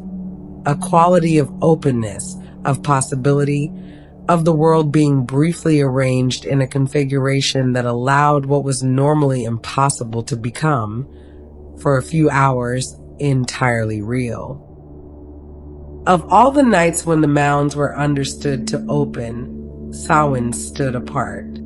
It fell at the end of October at the boundary between the light half and the dark half of the year, and it was recognized across the entire Celtic world as the most significant of the seasonal turning points. The night when the distance between the living and the dead, between the human world and the other world, collapsed to something close to nothing. Samhain was not simply a festival. It was a cosmological event, a moment in the annual cycle when the structure of reality shifted in ways that made ordinary distinctions temporarily unreliable. The dead could move through the world of the living. The Ishi could emerge from their mounds and walk the roads of Ireland. Humans could, under the right circumstances, slip through doors that on any other night of the year would have been invisible to them. The old accounts of Samhain are full of encounters that could not have happened at any other time. Meetings between humans and otherworld beings, visitations from the long dead, moments of crossing and return that left everyone involved permanently changed. Samhain was the night when the world showed its full depth, and what it revealed was not always comfortable to see. If Samhain was the night of the dark turning, Beltane was its counterpart on the bright side of the year, falling at the beginning of May, at the moment when the light was fully returning and the summer was declaring itself in the Irish landscape with the particular insistence of a season that had been waited for through a long winter. Beltane was associated with fire, with fertility, with the movement of cattle to summer pastures, and with a quality of energy in the world that made it feel, on that particular night, as though anything might be possible. The old tradition of lighting great fires on hilltops at Beltane was not simply celebratory. It was an acknowledgement that this was a threshold moment, a night when the ordinary rules of the world were suspended in a different way than they were at Samhain. Where Samhain opened toward the dark and the cold and the presence of the dead, Beltane opened toward abundance and growth and a kind of joyful excess.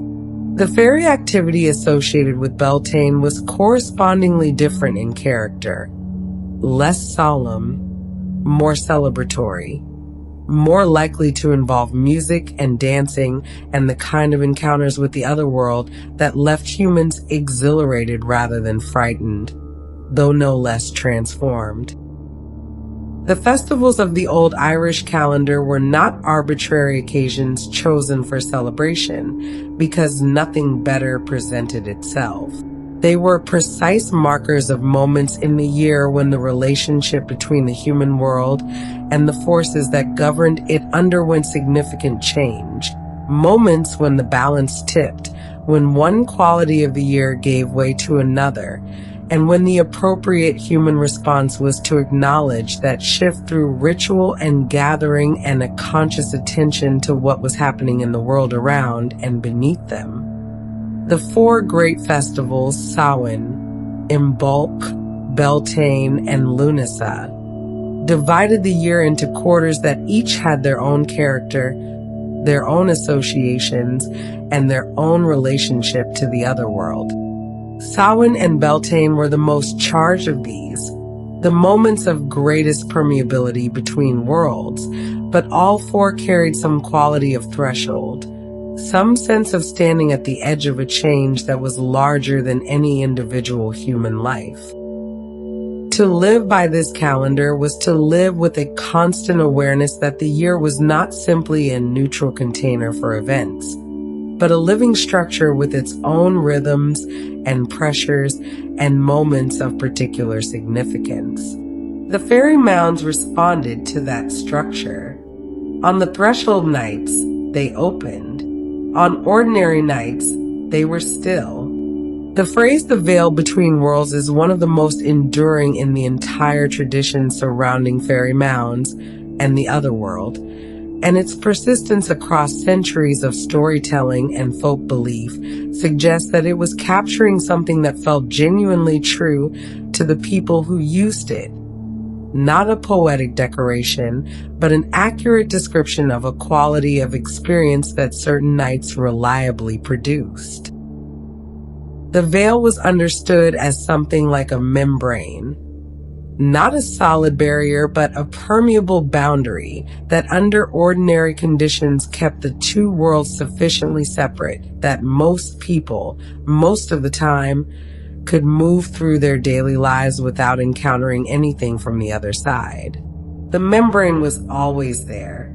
The other world was always present, always adjacent. But the membrane held, an ordinary human experience proceeded within its protection. On the threshold nights, the membrane thinned, not disappeared. The tradition did not describe the worlds as merging entirely or becoming indistinguishable. But the thinning was enough that what was normally invisible became glimpsable, what was normally inaudible became audible, and what was normally impassable became, for those who knew how to find the doors, crossable. Among the most widely reported phenomena associated with the opening of the Fairy Mounds on threshold nights was the appearance of lights. Not the lights of lanterns or fires or any human source that could be identified and explained away, but lights that rose from the hills themselves or seemed to emanate from within them, finding their way upward through the layers of earth and stone to produce a faint, sourceless glow on the surface of the mound and in the air immediately surrounding it. These lights were described in terms that varied from account to account, but shared certain consistent features. They were typically soft rather than harsh, more like the light of a full moon than the light of a fire. They moved sometimes, shifting slowly across the surface of the hill, or rising and falling as though breathing. But at other times they simply held steady, a constant low luminescence that made the mound visible from a considerable distance on a dark night. The lights were understood as evidence of activity within the other world below, a sign that the inhabitants of the mound were gathered, that something significant was underway in the halls beneath the hill, and that the door between that world and this one was thinner than usual. They were not invitations, exactly, but they were information available to anyone who happened to be outdoors on the right night and paying the right kind of attention. Sound traveled through the thinned boundary on threshold nights as readily as light did, and the music that drifted across the Irish fields in the hours around Samhain and Beltane was one of the most frequently described features of the mound's activation. It came from underground, or it seemed to, rising through the earth the way spring water rises, finding the surface without any visible source and spreading outward from the mound across the surrounding fields in a way that defied the normal behavior of sound. The music was always described as extraordinary, not simply beautiful in the way that a skilled human musician could produce beauty, but beautiful in a way that exceeded what human skill could account for, deeper, more complex, more emotionally overwhelming than anything that could be generated by ordinary instruments in ordinary hands. It carried within it a quality that witnesses struggled to describe, something like the feeling of remembering something important that you had not known you had forgotten. The effect of hearing this music, even at a distance, even filtered through the earth and the night air, was significant.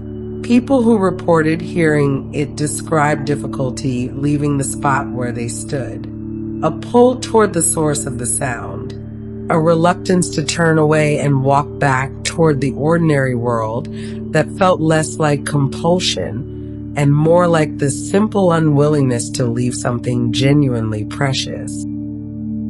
On ordinary nights, the entrances to the Fairy Mounds were not visible. This was not because they were disguised or actively concealed, but because the conditions required for their visibility simply did not exist except at particular times. The doors were there. The tradition was clear that the physical structure of the entrance existed continuously, but they could only be perceived when the state of the world made perception of them possible. On threshold nights, those conditions changed. Travelers on roads that ran near Fairy Mounds reported seeing things in the hillsides that were not there on any other night. Seams of light at ground level, outlines of openings in what appeared to be solid earth, the suggestion of depth where there should have been only the surface of a hill. Some described the sensation of warmth emanating from a specific point on the mound's face, and of sounds, music, voices, the distant sound of many people gathered together, coming from beyond what should have been an impenetrable wall of earth and stone. Most travelers who reported these sightings also reported choosing not to approach. The visibility of the door was not understood as an invitation. It was simply a fact of the night, the world showing what it contained, without any particular promise about what approaching that contained thing would mean for the person who approached it. Alongside the lights and the music and the visible doors, threshold nights in the Irish tradition were associated with another phenomenon that combined the beautiful and the dangerous in equal measure: the appearance of fairy dancers in the fields and on the hillsides surrounding the mounds. These were not described as visions or hallucinations, but as fully present, physically real gatherings of Ishi who had emerged from the mounds to dance in the open air of the human world on the nights when the boundary between worlds permitted it. The dancers moved in circles. This was consistent across accounts, not the irregular formations of human dancers responding to a caller's instructions, but perfect geometric circles, maintained with a precision that no group of human dancers could sustain, the pattern holding its shape through every change of tempo and direction as though the circle itself were the fixed thing and the dancers were simply moving within it. The appearance of these gatherings in the fields was one of the most striking aspects of threshold night experience in the old tradition. The other world was not, on these occasions, merely present beneath the ground. It had come to the surface, claiming the open air of the human world temporarily for its own purposes, bringing its music and its movement and its overwhelming quality of concentrated beauty into the fields where ordinary grass grew in the ordinary way on every other night of the year. The physical evidence of the fairy dances persisted into daylight. When morning came and the threshold night was over and the dancers had returned to wherever they had come from, the grass where they had moved was marked. The circles they had danced remained visible, rings of darker green, or of grass that grew differently from the surrounding field, or in some accounts rings where the grass had been worn away entirely to leave a bare circle of earth in an otherwise undisturbed meadow. These marks became known as fairy rings, and their presence in the landscape was taken seriously as evidence of otherworld activity. A field that contained a fairy ring was a field where something had happened, where the boundary between worlds had been active, where the Ishi had been present and moving in their particular way. The physical explanation for fairy rings, the growth patterns of certain fungi producing circles of altered vegetation, was of course unknown to the people who encountered them in the Irish fields. But even setting aside the question of cause, the consistency of the circular form, appearing without any human agency in open fields, was striking enough that the association with circular fairy dancing was entirely natural. Circles appeared where there had been no circles the night before. Something had made them, and the tradition had a clear account of what that something was. The fairy ring was not simply a curiosity or a piece of landscape evidence to be observed from a respectful distance. It was an active threshold, a place where the membrane between worlds remained thinner than it was elsewhere, even after the dancing had stopped and the dancers had returned below. The circle retained something of the quality of the event that had created it, and stepping inside that circle was understood as stepping into that retained quality, with all the consequences that implied. The danger was not described as immediate or dramatic in most accounts. You would not, the tradition suggested, be struck down the moment your foot crossed the boundary of the ring, but you would have entered a space that was not entirely subject to the ordinary rules of the human world, and what happened next would depend on factors largely outside your control. The current mood of the otherworld inhabitants, the strength of whatever residual connection the ring maintained to the space below, and the particular vulnerabilities or protections that the individual who stepped inside carried with them. Protective measures existed in the tradition. Iron, which the Ishi famously could not abide, carried in a pocket or worn at the wrist, certain prayers, certain herbs. But the most reliable protection, according to the people who had lived alongside fairy rings for generations, was simply not to step inside. Among the consequences described for those who stepped inside a fairy ring, one of the most unsettling was the onset of involuntary dancing. Not the pleasant compulsion of good music heard in a warm hall, but a genuine loss of physical control. The body beginning to move in the circular pattern of the fairy dance without any instruction from the person it belonged to, and continuing to move regardless of that person's attempts to stop. The accounts of this phenomenon were remarkably consistent. The dancer would feel the movement begin, a lightness in the feet, a turning of the body that seemed to come from outside rather than from any internal decision, and would find that the more they attempted to resist, the less responsive their body became to their own will. The circle held them. The pattern of the dance continued. And the music that drove it, which only the person inside the ring could fully hear, was too beautiful and too insistent to be argued with. Rescue was possible in the tradition, but required care. A person standing outside the ring could extend a hand or a stick across its boundary and pull the dancer out. But the rescuer had to be careful not to let their own feet cross the line.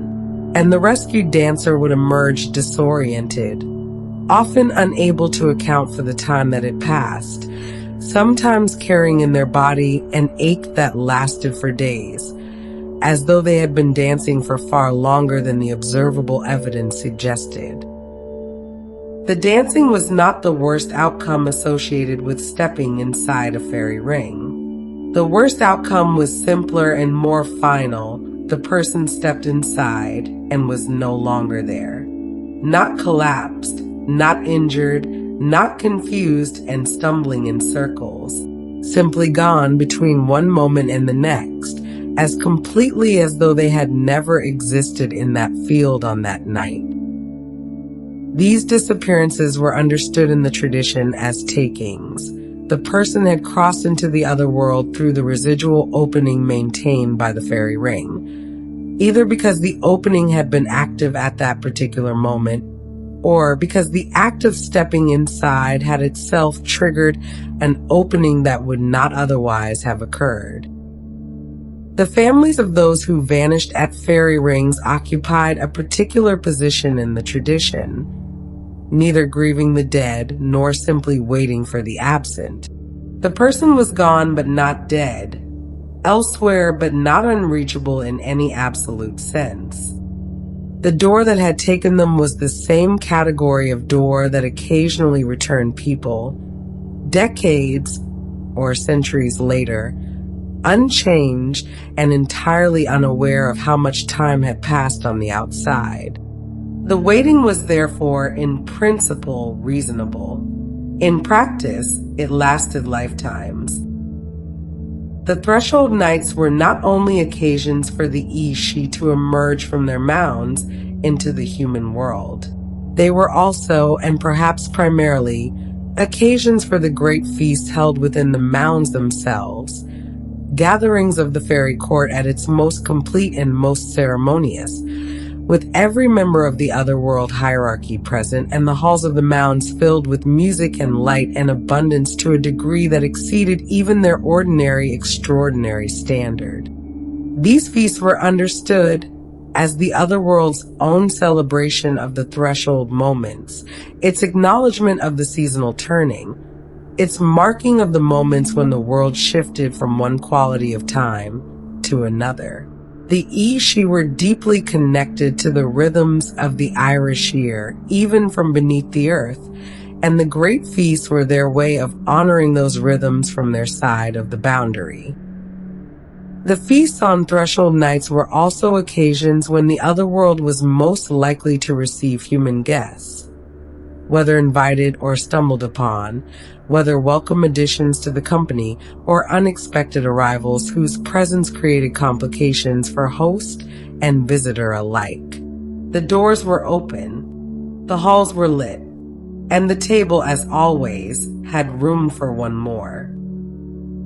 On the threshold nights, the hills of Ireland did not merely contain music in the way they contained music on ordinary nights, rising faintly through the earth for those standing close enough and paying sufficient attention. On Samhain and Beltane, the music filled the hills entirely, saturating the earth and stone of the mounds until the sound was present not just at the surface, but throughout the entire structure of the hill, as though the mound itself had become a resonating body for the music playing in the halls below. Accounts of being near a significant fairy mound on a threshold night describe the experience of the ground itself vibrating faintly, not with seismic force, but with the particular quality of a surface that has music moving through it from within. The grass hummed. The stones at the base of the mound carried warmth and a faint tremor that had nothing to do with wind or weather. And overhead, the night air was thick with sound that came from everywhere and nowhere at once. This was the other world at its most present. It's most impossible to ignore or dismiss or explain away. On these nights, the hills were not simply hills. They were instruments. And what played through them was older than any human tradition of music, deeper than any human ear could fully follow, and more beautiful than the ordinary world on its own had any business being. What would you do if you saw a fairy ring? Here's an old tale. It was Beltane Eve when Sorcha first saw the ring. She had walked that particular meadow her entire life. It sat between her father's farm and the low stone wall that marked the edge of the commonage, and she had crossed it in every season and every weather without anything in it ever requiring a second look. Flat grass, a stand of hawthorn at the northern edge, a small stream running along the lower boundary. Nothing remarkable, nothing that asked anything of her beyond the attention required to cross it without turning an ankle. The ring had not been there the morning before. She was certain of that. She had crossed the meadow at first light to check on a ewe that had been slow to lamb, and the grass had been ordinary grass in every direction. But now, in the blue hour just before full dark on the eve of Beltane, the circle was there, a ring of darker green, precise and perfect, perhaps 20 feet across, sitting in the middle of the meadow as though it had always been there and she had simply failed to notice it. She stopped at the field gate and looked at it for a long time. The sound came after the dark had fully settled. She had gone inside, had eaten, had sat by the fire with her mother and said nothing about the ring. But she had not been able to stay away from the window, and sometime in the deep middle of the night she heard it, faint enough that she might have told herself it was the wind in the hawthorn, except that the night was perfectly still and she knew, with the certainty that the body sometimes produces without consulting the mind, that it was not the wind.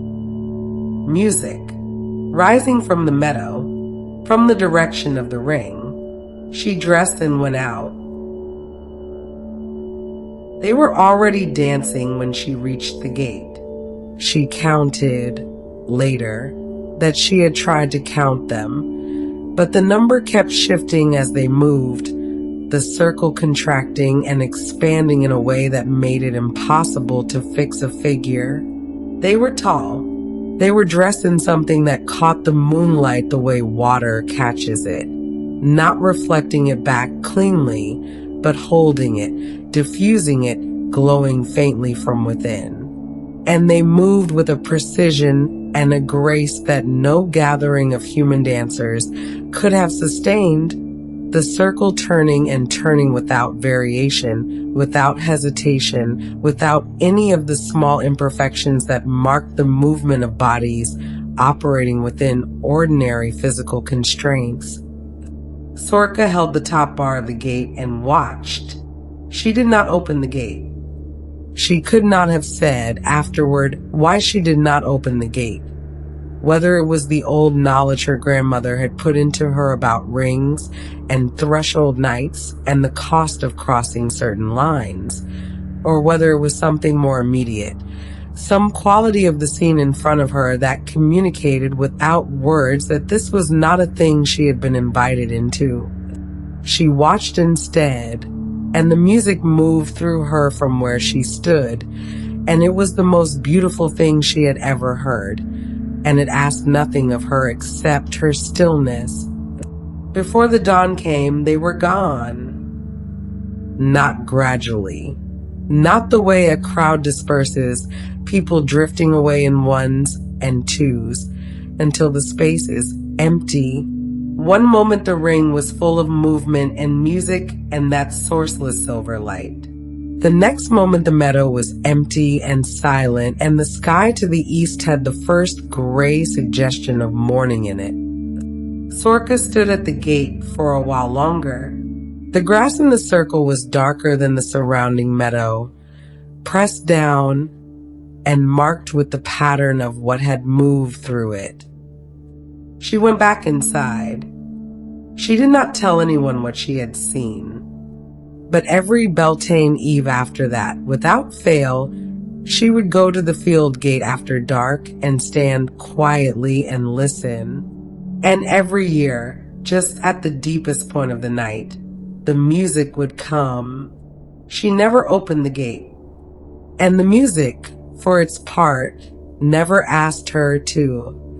The body of Irish folklore that survives, collected across centuries by antiquarians, scholars, priests, and ordinary people who understood that the stories told around fires and at crossroads were worth writing down, contains within it a remarkable number of accounts of humans entering the Fairy Mounds, not approaching them, not observing them from a respectful distance, not simply living in their vicinity and noting the occasional strangeness that proximity to such places produced. Actually entering, crossing the threshold, going inside. These accounts come from every county in Ireland and from every period for which folklore records exist. They describe people of every background and occupation, farmers and fishermen, poets and musicians, wandering scholars and settled tradespeople, finding themselves, through deliberate choice or through the kind of accident that the tradition understood as something other than random, inside the hills that the Ishi called home. What they found inside varied. What happened to them afterward varied even more.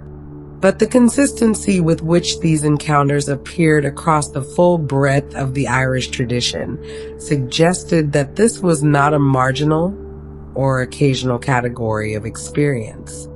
It was central to how the Irish people understood their relationship with the landscape they inhabited and the beings that shared it with them.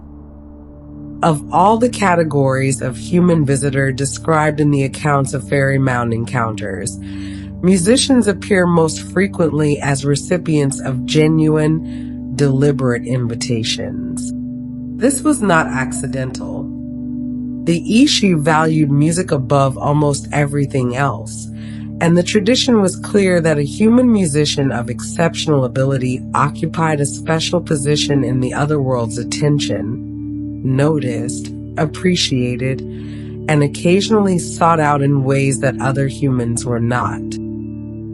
The invitation typically came through an intermediary, a figure encountered on a road near a mound, or a voice heard at the edge of a field after dark, or a dream so vivid and specific that the musician woke from it knowing exactly where to go and when. The message was always some variation of the same thing. Come inside, bring your instrument, play for us. What awaited them inside the mounds was an audience unlike any they had ever played for, beings of extraordinary sensitivity to music, who heard in a single performance depths and complexities that no human listener could access, and whose appreciation, when it was given, was an overwhelming and transformative experience. Musicians who returned from these engagements, and not all did, were universally described as having been permanently changed, their playing afterward carrying a quality that no amount of ordinary practice could account for. Every account of a human entering a fairy mound, regardless of the circumstances that led to the entry or the nature of what the visitor found inside, shared one consistent and disorienting feature. Time inside the mound did not behave in any way that corresponded to time in the world outside it. This was not a minor detail or an incidental strangeness. It was one of the most fundamental differences between the two worlds, and its consequences for the humans who experienced it were among the most severe that any other world encounter could produce. The distortion ran in both directions. Inside the mound, time seemed to move slowly. An hour of feasting and music felt like an hour or less. The experience had the quality of a single pleasant evening, contained and complete, with a beginning and a middle and what felt like an imminent end. But outside, while that pleasant evening was unfolding in the warm light of the otherworld halls, the ordinary world was moving at its ordinary pace, and the gap between the two rates of movement accumulated with every passing moment.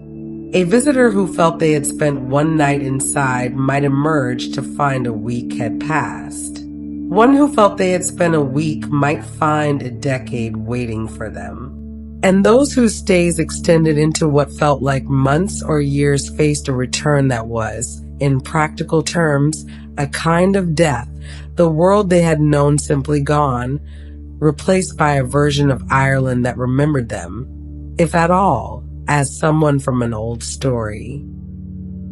The food of the fairy mounds was not simply abundant or delicious in the way that the food at a wealthy human table might be abundant and delicious. It was magical in a specific and consequential sense. Its effects on the human body and the human relationship to the two worlds went far beyond ordinary nourishment, and the tradition that warned about it was warning about something real and serious, not simply expressing a general caution about accepting hospitality from supernatural beings. The magical quality of otherworld food was understood to operate on multiple levels simultaneously. On the simplest level, it tasted unlike anything the human world could produce. Flavors of a depth and complexity that seemed to engage not just the mouth and the stomach, but the entire person, producing a satisfaction that was almost indistinguishable from happiness. This was in itself a danger. Food that produced that quality of experience created a desire for more of it that ordinary food could not satisfy. But beyond the simple power of its taste, the food of the mounds was understood to work changes in the body that received it. Changes subtle enough not to be immediately apparent, but significant enough to alter, over time, the eater's relationship to both worlds. Those who had eaten otherworld food were marked by it in ways that affected everything that came after. The most serious warning attached to the food of the fairy mounds was this: that eating it could bind the eater to the otherworld in a way that made permanent return to the human world impossible, or possible only at a cost so high that most people, understanding what the cost was, would not choose to pay it. The binding was not described as an immediate or dramatic thing. You did not eat a single bite and find yourself instantly and irrevocably claimed. The tradition suggested a more gradual process, each meal consumed inside the mound deepening the connection between the eater and the world that had fed them, until the point where the other world had become more real to them than the world above, and the thought of leaving it had become genuinely painful. The mechanism behind this binding was understood in various ways across different accounts. Some described it as a physical change in the body, the food of the other world making the body it nourished more suited to the other world's conditions and less suited to the human world's. Others described it in more psychological terms, the food producing a quality of contentment and belonging that the human world, with all its uncertainty and labor and loss, could never match, and that made the prospect of return feel less like going home and more like choosing a lesser life. The final characteristic shared by a significant portion of the human encounter stories in the Irish tradition was, in its way, the most honest of all. The acknowledgement that not every story about a person who went into a fairy mound had an ending that the human world could access. Many of them simply stopped. The person entered the mound, or was seen near one on a threshold night, or was last observed walking toward a hill from which music could faintly be heard. And then they were not there anymore, and no further chapter of their story was ever recovered. These non-endings were preserved in the tradition with the same seriousness as the stories that had clear resolutions. They were not failures of narrative or gaps in the record. They were an honest accounting of what the relationship between the human world and the other world actually looked like from the human side, which was that it was largely opaque, that the other world did not owe explanations to the world above it, and that a person who crossed certain thresholds entered a story that was no longer primarily theirs to tell. The disappearances were not understood as deaths. They were understood as absences, unresolved, open-ended, held in the tradition with the particular kind of grief that attaches to things that are neither fully lost nor fully present, but suspended somewhere between the two in a place that no human map had ever successfully charted. Let me share with you the story of Thomas the Rhymer. There was a man in the border country, not Ireland but Scotland, where the same deep tradition ran through the hills under different names. And his name was Thomas, and he had a gift for poetry that had earned him a reputation across the surrounding country as a man whose words could be trusted. Not simply because his verses were skillfully made, though they were, but because what he said had a way of proving true. People came to him with questions about harvests and marriages and the outcomes of disputes, and what Thomas told them had an uncomfortable tendency to be correct. Thomas himself did not fully understand where this quality in his words came from. He accepted it the way a person accepts a feature of themselves that has always been present, without particular examination, as simply part of what he was. He was lying under a tree on Huntly Bank on a May afternoon when the world changed. She came riding out of the west on a horse, so white it made the daylight around it look gray by comparison. The horse moved through the long grass of the hillside without bending a single stem, its hooves finding the ground and leaving it again with a lightness that suggested weight was a matter of choice rather than physical necessity. The woman on its back wore green, a green so deep and particular it seemed to belong to a different category of color from anything else in the landscape, more concentrated, more fully itself than the grass or the leaves or the sky. Thomas sat up and watched her come.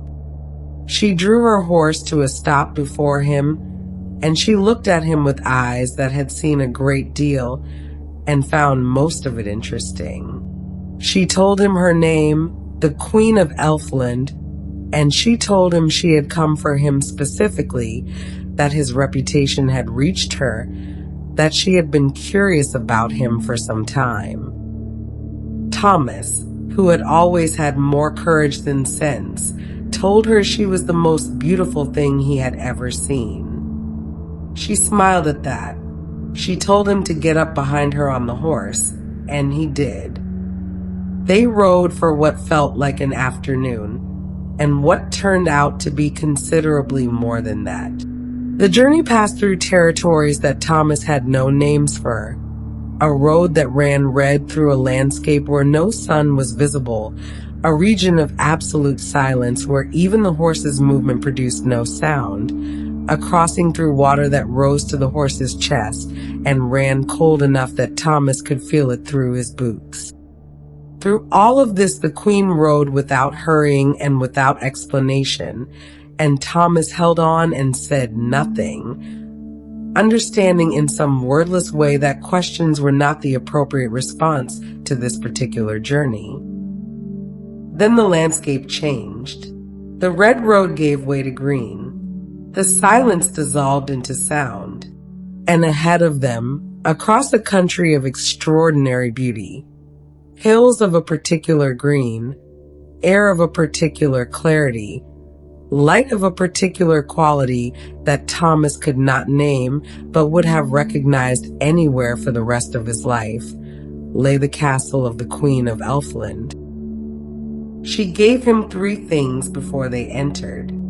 The first was an instruction that inside her court he was to speak to no one but her, regardless of what was said to him or who said it.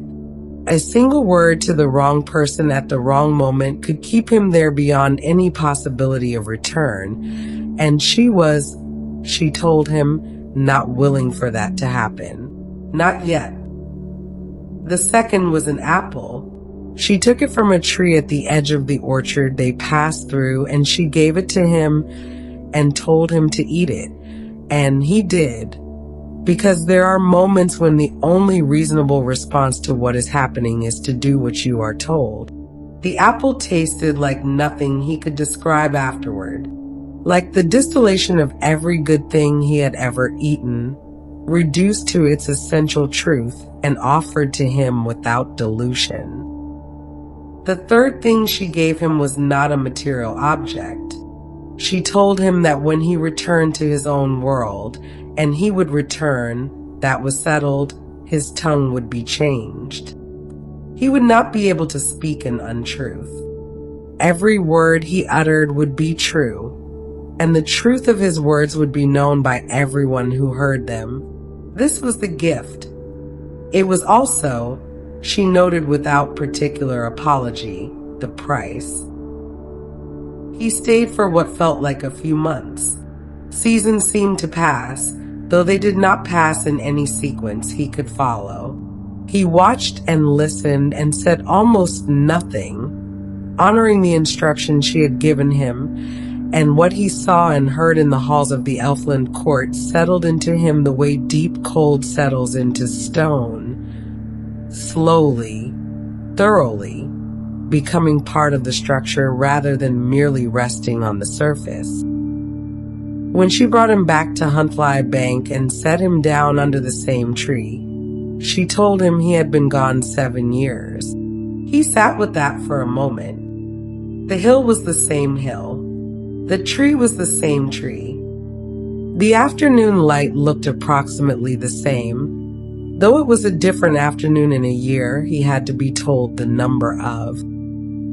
He opened his mouth to say something and stopped, tested the new condition of his tongue against the first words that came to mind, found that the truth was the only thing available. He laughed.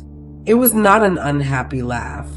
He stood up and straightened his coat and walked back down the hill into a world that was 7 years older than the one he had left, carrying in his mouth a gift he had not asked for and would spend the rest of his life learning to live with. And so the story of Thomas the Rhymer comes to a quiet close. A poet who followed the Queen of Elfland beneath a hill and returned years later with strange knowledge and an even stranger silence. For centuries, stories like this have been whispered across the Celtic lands. Tales of travelers who vanished into green hills, of music drifting from beneath the earth, of golden halls hidden under ordinary fields. To modern ears, these stories may sound like pure fantasy, like the beautiful inventions of poets and storytellers. But here is the quiet, remarkable truth. The hills themselves are real. Across the landscapes of Ireland, Scotland, and Wales, these mysterious mounds still rise gently from the countryside. Some stand alone in grassy fields, others rest on windswept hilltops, and some lie hidden among quiet valleys where sheep graze and stone walls wind across the land. At first glance, they appear simple, almost unremarkable, just soft green domes of earth and grass. But many of them are far older than the legends that surround them. Some were built more than 5,000 years ago, long before the first Celtic languages were spoken, long before the myths of the Sidhe were ever told. And yet, when later generations looked upon these ancient hills, they felt something mysterious, something powerful, something that seemed to belong to another world. And so the storytellers gave them new meaning. They became the Sidhe, the Fairy Mounds, doorways to the hidden kingdoms beneath the earth, places where the fairy folk were said to dwell in shining halls. Tonight, we will wander slowly among some of these remarkable places. Real hills, real ancient monuments, and perhaps the very hills that inspired the legends we have been hearing. Places like Newgrange, Knoweth, and Doweth in the quiet valley of the River Boyne.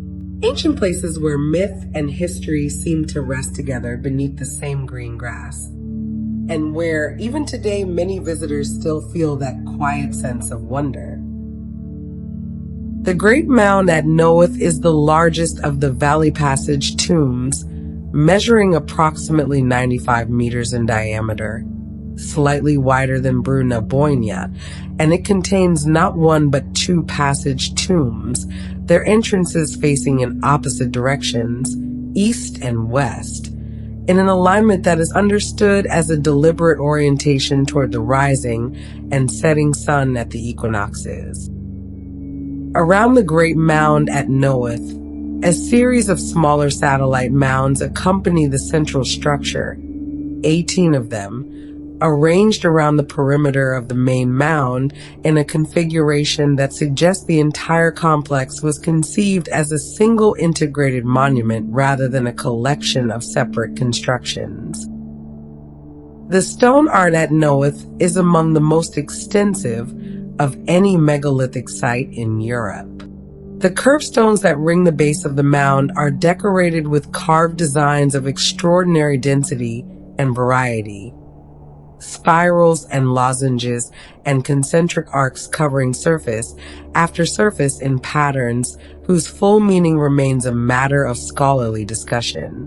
Whatever those meanings were, the care and consistency with which they were applied across thousands of square centimeters of stone surface suggests they mattered enormously to the people who made them. Doweth is the third of the Great Boyne Valley Passage tombs, and in some ways the most atmospheric of the three. Less visited than Bruna Boyne, less extensively excavated than Knoweth, and carrying as a result a quality of undisturbed ancientness that the more celebrated sites, with their visitor centers and managed access, cannot quite replicate. Doweth sits in its field with a self-containment that feels appropriate to something of its age, present, massive, and not particularly interested in being examined. Like Bruna Boyne, Doweth has a solar alignment built into its structure, in this case oriented toward the setting sun at the winter solstice, so that the light enters the passage in the southwestern chamber on the shortest days of the year. The paired alignments of Bruna Boinia and Dowith, one catching the winter solstice sunrise, the other the winter solstice sunset, suggest a deliberate coordination between the two monuments, a shared astronomical purpose expressed through separate structures placed in the same valley. Dowith was the subject of serious excavation damage in the 19th century, when a large portion of its top was removed by a landowner digging, according to some accounts, for treasure. What he found is not recorded. What was lost to the archaeological record is incalculable. One of the most important things to understand about the Great Irish Passage tombs is the temporal gap between their construction and the mythological tradition that later grew up around them. Bruna Boinia was built around 3200 BCE.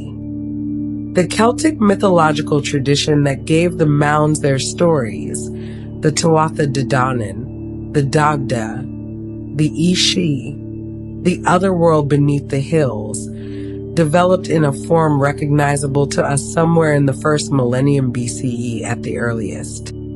The gap between the building of the monument and the attaching of the myth is somewhere in the order of 2,000 years. This means that the people who built Bruna Boinia were not the Celts. They were not the people who told the stories about the Dagda claiming the mound as his otherworld dwelling.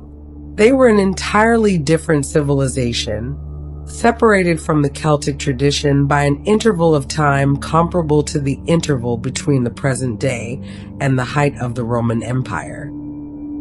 What this tells us is that the mythology was doing something interesting and important, taking structures of immense antiquity and obvious power and providing them with stories that gave them a place in the living tradition, ensuring that they remain part of an active relationship with the landscape rather than simply becoming monuments to forgotten people. Despite, or perhaps because of, the vast temporal gulf between the building of the passage tombs and the development of the Celtic mythological tradition, the legends that accumulated around the great mounds connected them firmly and specifically to the other world and its inhabitants. Bruna Boinia was identified as the home of the Dagda himself. Noath was associated with his son Iengus. The mounds of the Boinia Valley became, in the mythological geography of Ireland, the most significant cluster of otherworld entrances in the entire landscape. This connection was not arbitrary. The mounds had presence, physical presence of a kind that demanded explanation, that made the question of what they were and what lay beneath them impossible to leave unanswered. A structure that had survived for 2,000 years, that was clearly the product of enormous human effort, that was oriented with astronomical precision towards significant moments in the solar year. Such a structure asked for a story, and the tradition provided one. The fairy legends that attached to these sites were, in this sense, a form of genuine engagement with the reality of the mounds. The people who told those legends were responding to the same quality of presence and mystery that the original builders had expressed through their architecture. The sense that this was a place where the ordinary world opened onto something larger. The passage of centuries, the arrival of Christianity, the transformation of Irish society through invasion and famine and modernization and everything else that history put the country through, none of these things entirely extinguished the relationship between the Irish people and the ancient mounds in their landscape. That relationship changed form many times. The explicit mythological framework that had once organized it gave way in many communities to vaguer but no less genuine feelings of unease and respect. but the respect itself persisted. In communities near significant fairy mounds, certain behaviors remained standard long into the modern period. You did not build on a mound. You did not plow over one if it could be avoided. You did not remove the stones that composed a mound to use as building material, even when the practical value of such stones was considerable and the mound itself appeared to be nothing more than an old pile of earth.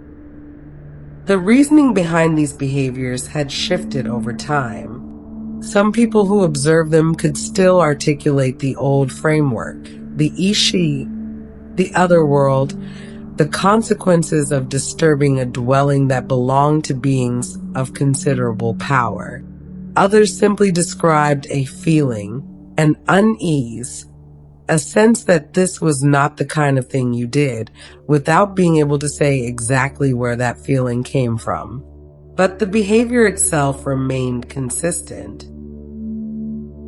The avoidance of fairy mounds in the Irish countryside was not simply a quaint survival of ancient superstition. It was a living practice with real consequences for real decisions, observable well into the 20th century and in some areas beyond it. Farmers routed field boundaries around mounds rather than through them. Road engineers in the early decades of Irish independence occasionally encountered local resistance to plans that would have required disturbing a known fairy site. Trees growing on or near fairy mounds, particularly hawthorns, which had their own deep association with the other world, were left standing when everything around them was cleared. Today, people still claim to hear things near the old mounds. Faint music, rising from the ground without any source that daylight or reason can account for. Distant laughter from somewhere inside the hill, warm and layered, and entirely indifferent to whoever happens to be standing outside, listening to it. The sound of hooves passing beneath the earth, steady and unhurried, moving through what should be solid rock and clay as though neither presents any obstacle worth acknowledging. Strange lights are reported still on certain nights. A soft glow along the base of a mound where no light has any business being. A luminescence in the air around old stones that arrives without explanation and leaves the same way.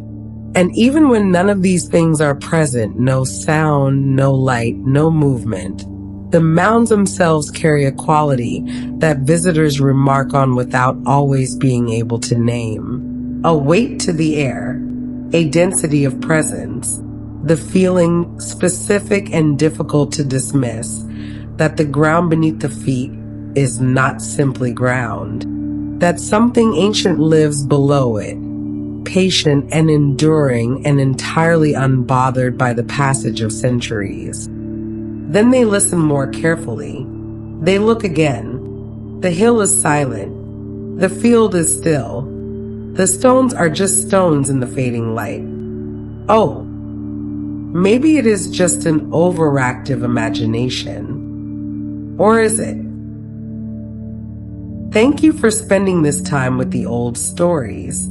If you have listened this far, through the fairy courts and the ancient mounds and the hills that hum with something just beneath hearing, then you are exactly the kind of person this channel exists for. Someone who finds the world more interesting when it contains a little mystery. If any part of tonight's journey stayed with you, or if there is a legend, a place, or a piece of folklore you would like to see explored on Sleepy Legends channel, leave a comment below. Every suggestion is read, and many of them find their way into future episodes. The old stories are everywhere, and there is no shortage of hills left to explore.